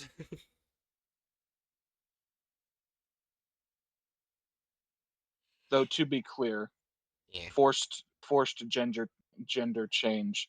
My brain also goes awooga because Oh my god. Yeah. I'm not normal. Yeah. 3, 2, 1. Girl with long black hair who wears mainly black school uniforms named Kitaru Yamiko. Although her age and appearance may God. increase or decrease in about 10 years, and she can wear clothing that is not a student uniform, she is generally considered attractive. Her character is often described as melancholic due to her taciturnity and lack of emotional ups and downs, and she greatly dislikes the idea of others seeing her. Kitaru Yamiko can teleport from one dark area to another, regardless of distance or obstructions. God. She utilizes this ability to approach, attack, and kill targets quickly with a large kitchen knife in her possession. She is also said to have the ability to control darkness at will, engulfing objects and making them disappear, although the principle behind this is unknown. Due to her abilities, she was kidnapped and raised as an assassin by a group of interest that is hostile to the Foundation, and it is believed that this is how her current personality was formed. Kitaru Yamiko has been neutralized by Protocol Idle 835. The possibility of strengthening containment by expanding the scope of the protocol outside the Foundation Hey, is there's currently one thing I want to say. I'm kind of surprised they didn't just either make up a group of interest or just throw one in there. That's kind of fair, yeah. They just they that is kind of surprising that they didn't just Mm-hmm. add something random. Yeah. Where's the trusting or finance at Freddy's? Yeah. Anyways, in 3, 2, 1. being studied in order to prepare for potential containment breaches that could result from a major cognito-hazard of similar incidents within the Foundation. SCP-835-JP was originally a phenomenon that occurred only to the Foundation personnel, first identified in 1996. The phenomenon occurs in a cycle of about 1 to 3 months, and the subject who encounters it disappears from the place in a few seconds, with a large amount of blood left behind. No subject, dead or alive, has ever been rediscovered. Investigations have confirmed that the blood left at the scene was the subject's, and its amount suggests that the subject was fatally injured before the disappearance. There are no significant common features of SCP-835-JP in terms of subject, time, or location, except that the victim is invariably a Foundation employee, and the scene is a dark place with poor visibility. Due to its unpredictability, Also- suddenness, and the fact that the Yeah. Also, I feel like it might be a bit of a nitpick, but at this point, I don't care. I'm pretty sure the article phrased things as if like it was simply like their best guess Yeah. that she was taken in by a hostile group of interest. Uh-huh. Well, this framed it as if it's like a dead certainty. We Yeah. we actually don't know.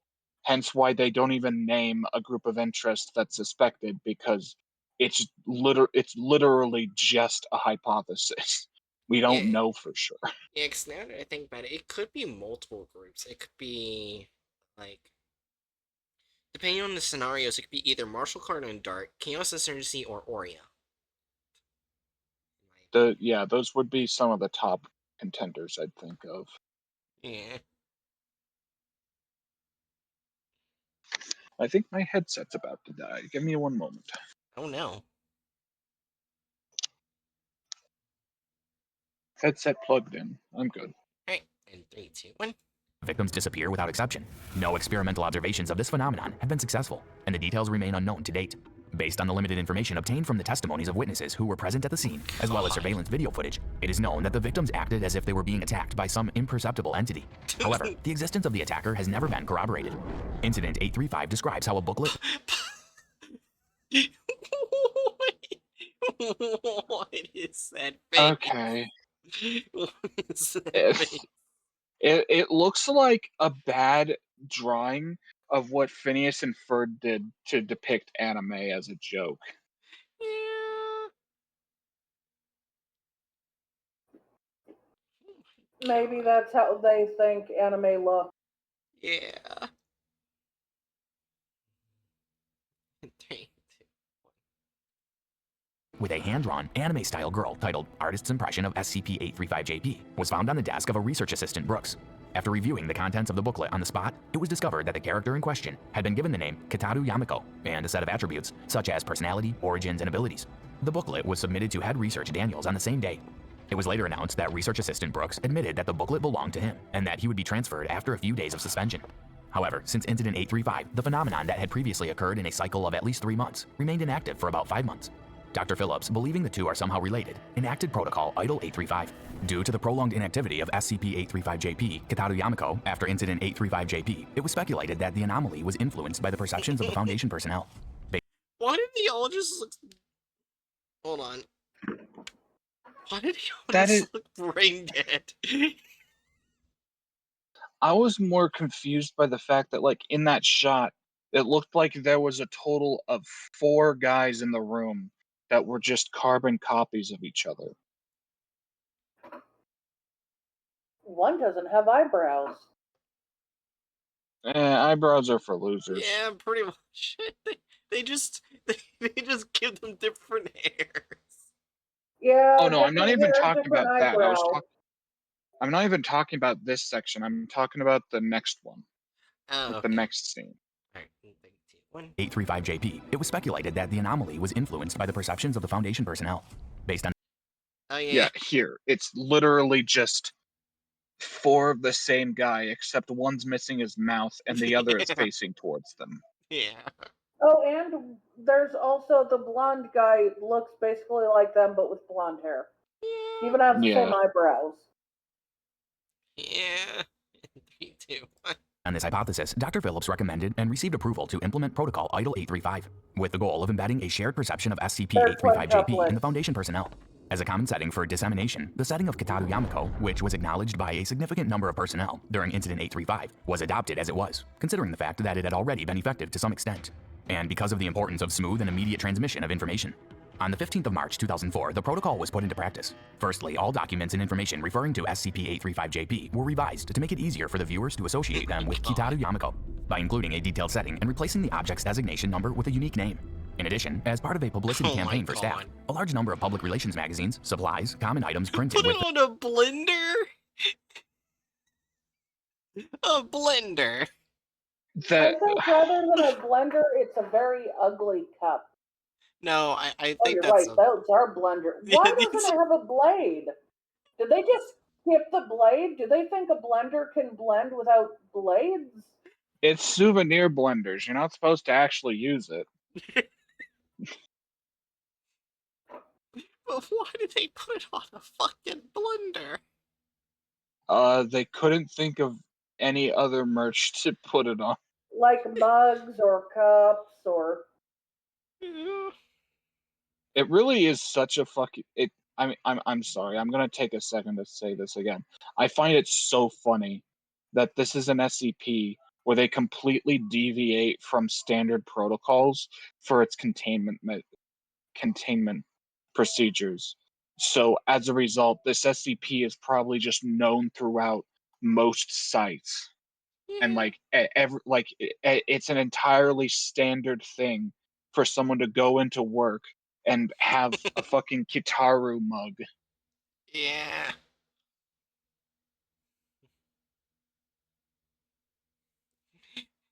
It's just like this is a really good SCP. Yeah. This video is trash, but the SCP itself Yeah. is great. 3, 2, 1.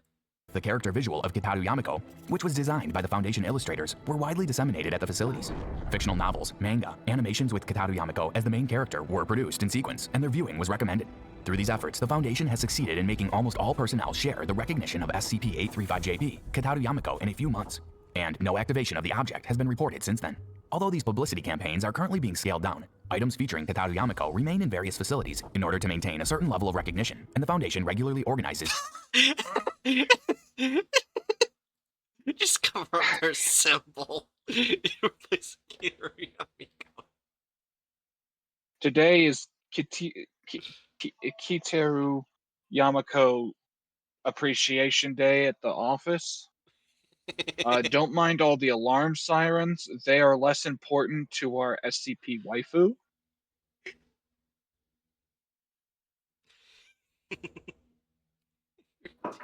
What? The peanuts running around snapping necks? That's not as important as our waifu. And someone just tapes Kitaru Yamako to 173's face. Oh no. That would be horrible. Oh my gosh. 3, 2. Okay. based on the theme of Kitaru Yamako. SCP-835-JP is probably a manifestation of the instinctive fear that something threatening oneself may be lurking in the darkness. But the imaginary monster we once feared has now been reduced to a cliched character with Protocol IDLE 835.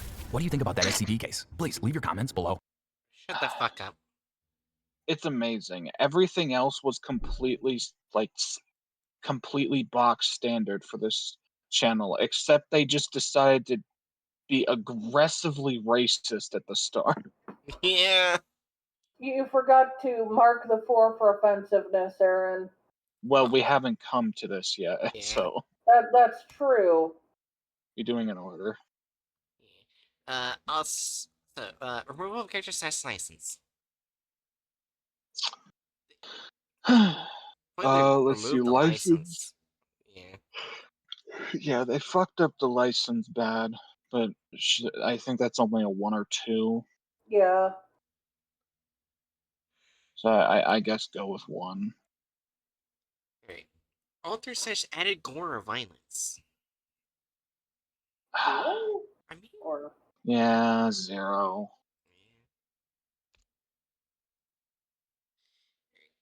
deviates from the plot of the article.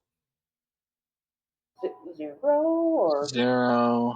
I can't think of any ways that they deviated from it, much as I hate to say. And now, guess what offensiveness is? Yeah. Yeah, I already put it there. And it diminished. Who could have guessed? Also, I just realized 835 JPay is not centered. And I've realized, I mean, it's not that it's not centered, it's just not the direction all the other ones are. It's because I put the dash JP. Like, the second I remove JP, it'll go back. Oh, that pisses me off. Yeah, I don't know Bright. why. Yeah. Right, click on it. Click on that cell. Now, up on your toolbar, to the upper right, there's a little thing that shows 5 little lines. Your mouse is going towards the upper left, upper right. Right. There's a little thing that shows 5 lines with that one. It says horizontal align. Do that. Oh wow. Shut up. Oh damn. How did that happen? It fixed itself.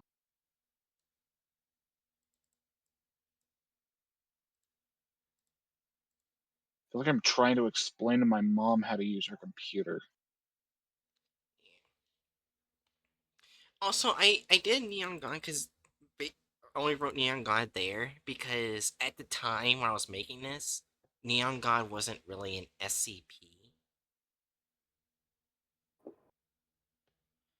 And uh and I just had to go off wiki of lore. But Neon God is an SCP now in the 7,000s. So Cool. yeah, there is that. Congrats to that author. And that's right after where they stole someone's work.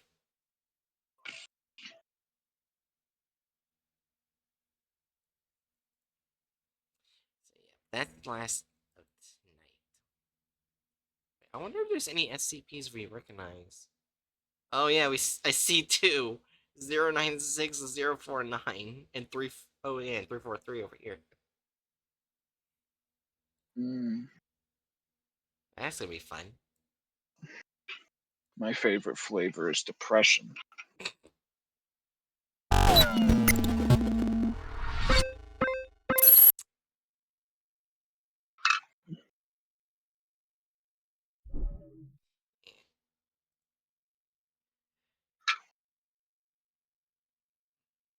So yeah, that's it of tonight.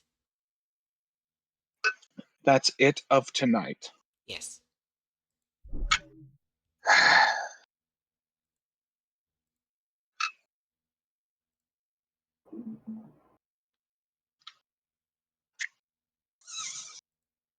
Anyways. Though I've got Huh? real talk, right? Did your school just not have a computer class where they taught you how to use these programs?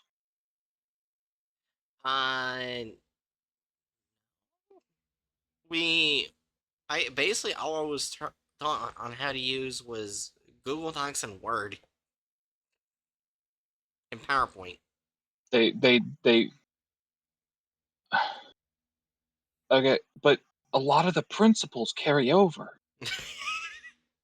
Literally, knowledge of Google Docs or Word should have given you all the information you needed to have fixed that issue. Are you kidding me? Ugh. I don't know whether I should be more disappointed with you or the school system. The answer is both.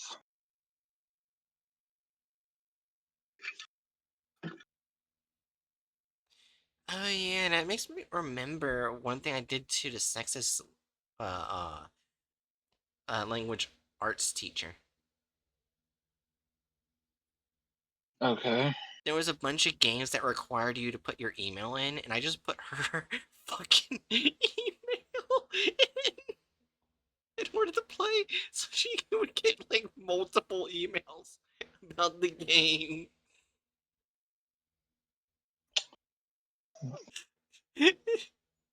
You know what? That's a surprisingly efficient way to fucking troll a bigot. The important thing is make sure that there's no way like your username is in no way attached to you so that they can't figure out that it's you in particular. Yeah, I mean, I never found out. Yeah. Yeah, there was actually, I kid you not, like how sex.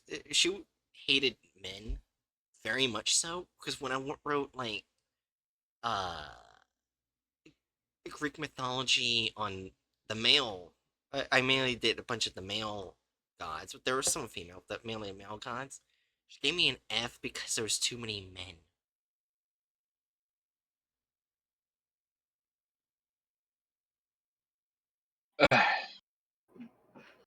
Okay.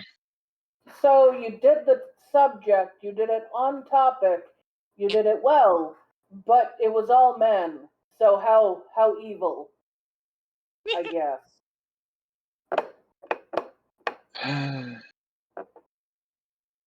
Were you only supposed to do the female gods and only the Apparently.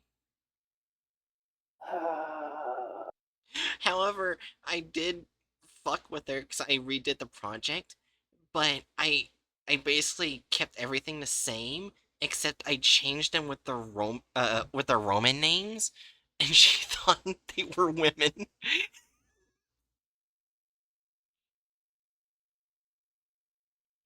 Well, Again, there's times when you give stories that sound so dubious. How could some It is.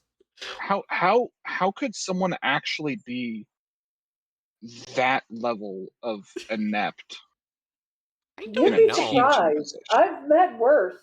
Yeah. They're I know, but typically still. older people who are still being allowed to work because they're basically in the good boys club at this point or good Yeah, girls I club. get you. They're basically have like once a teacher's like taught so many years, it's almost impossible for the school to fire them. Yeah, tenure. Let me guess, she was old, right? Oh yeah, no, she was really old.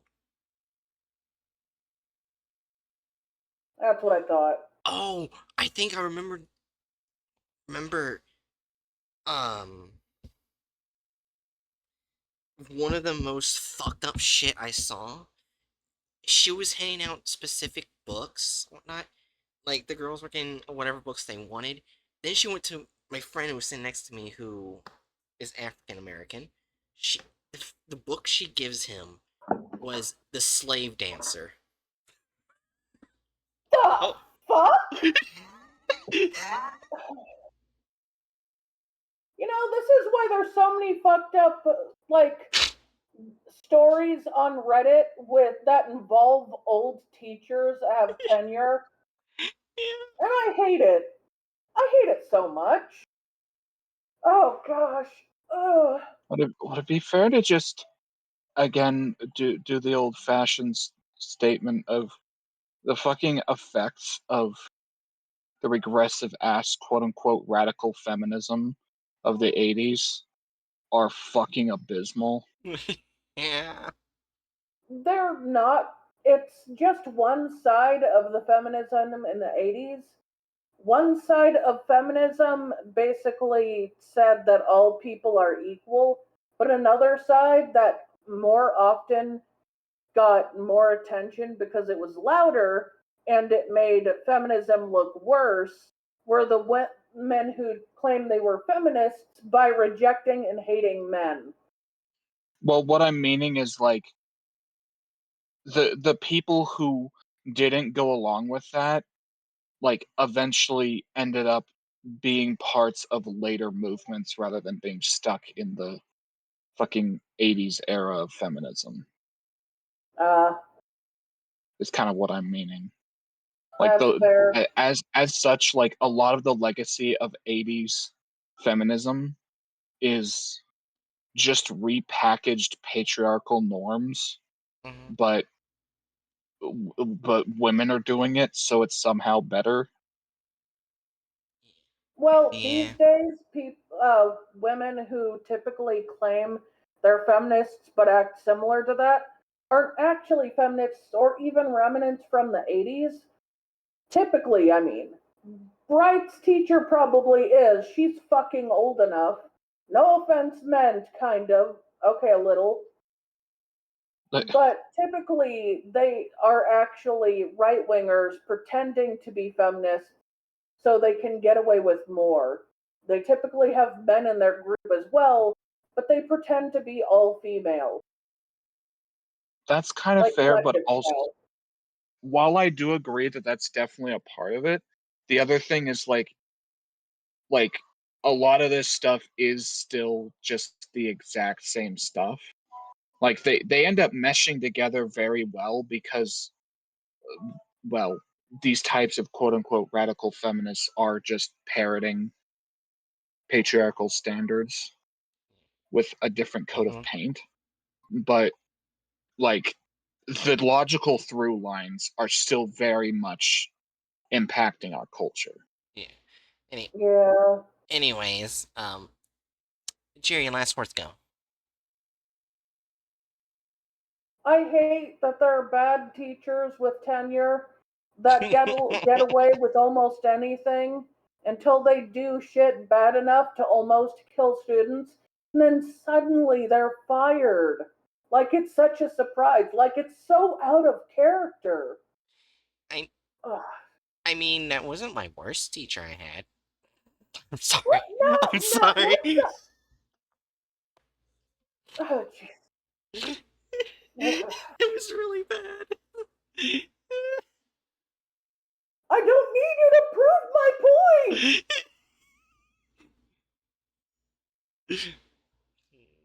Anyways, actually, last words go. Oh, was that all of what Jerry wanted to say? Was it? I think that's all I wanted to say. Okay. Alright. Then in that case, twiddly dee, twiddly dum. Uh, I hate it here. Why did And I my feel done. why did my immediate thought was good or you were gonna say was sucking my thumb for some reason? No. I don't know No. why. That just went in my head in your voice. I was like, what? No. No.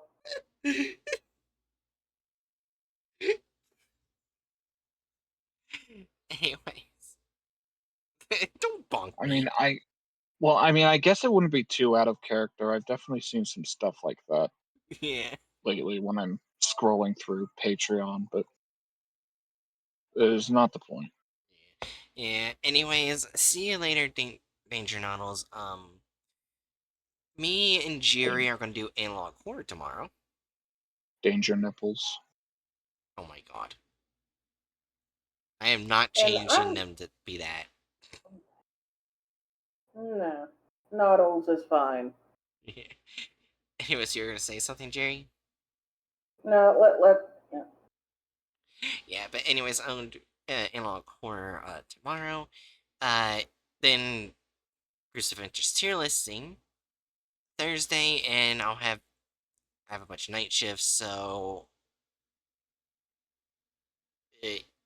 next stream will be Content Farms again on Tuesday after Thursday. So yeah. Aliens. So yeah. Oh, and Hmm? and can I shill myself like normal? Sure, I don't mind. I was just gonna say, tomorrow night I will be streaming more Hades too. Nice. See you later, Danger Noddles, and Nigeria.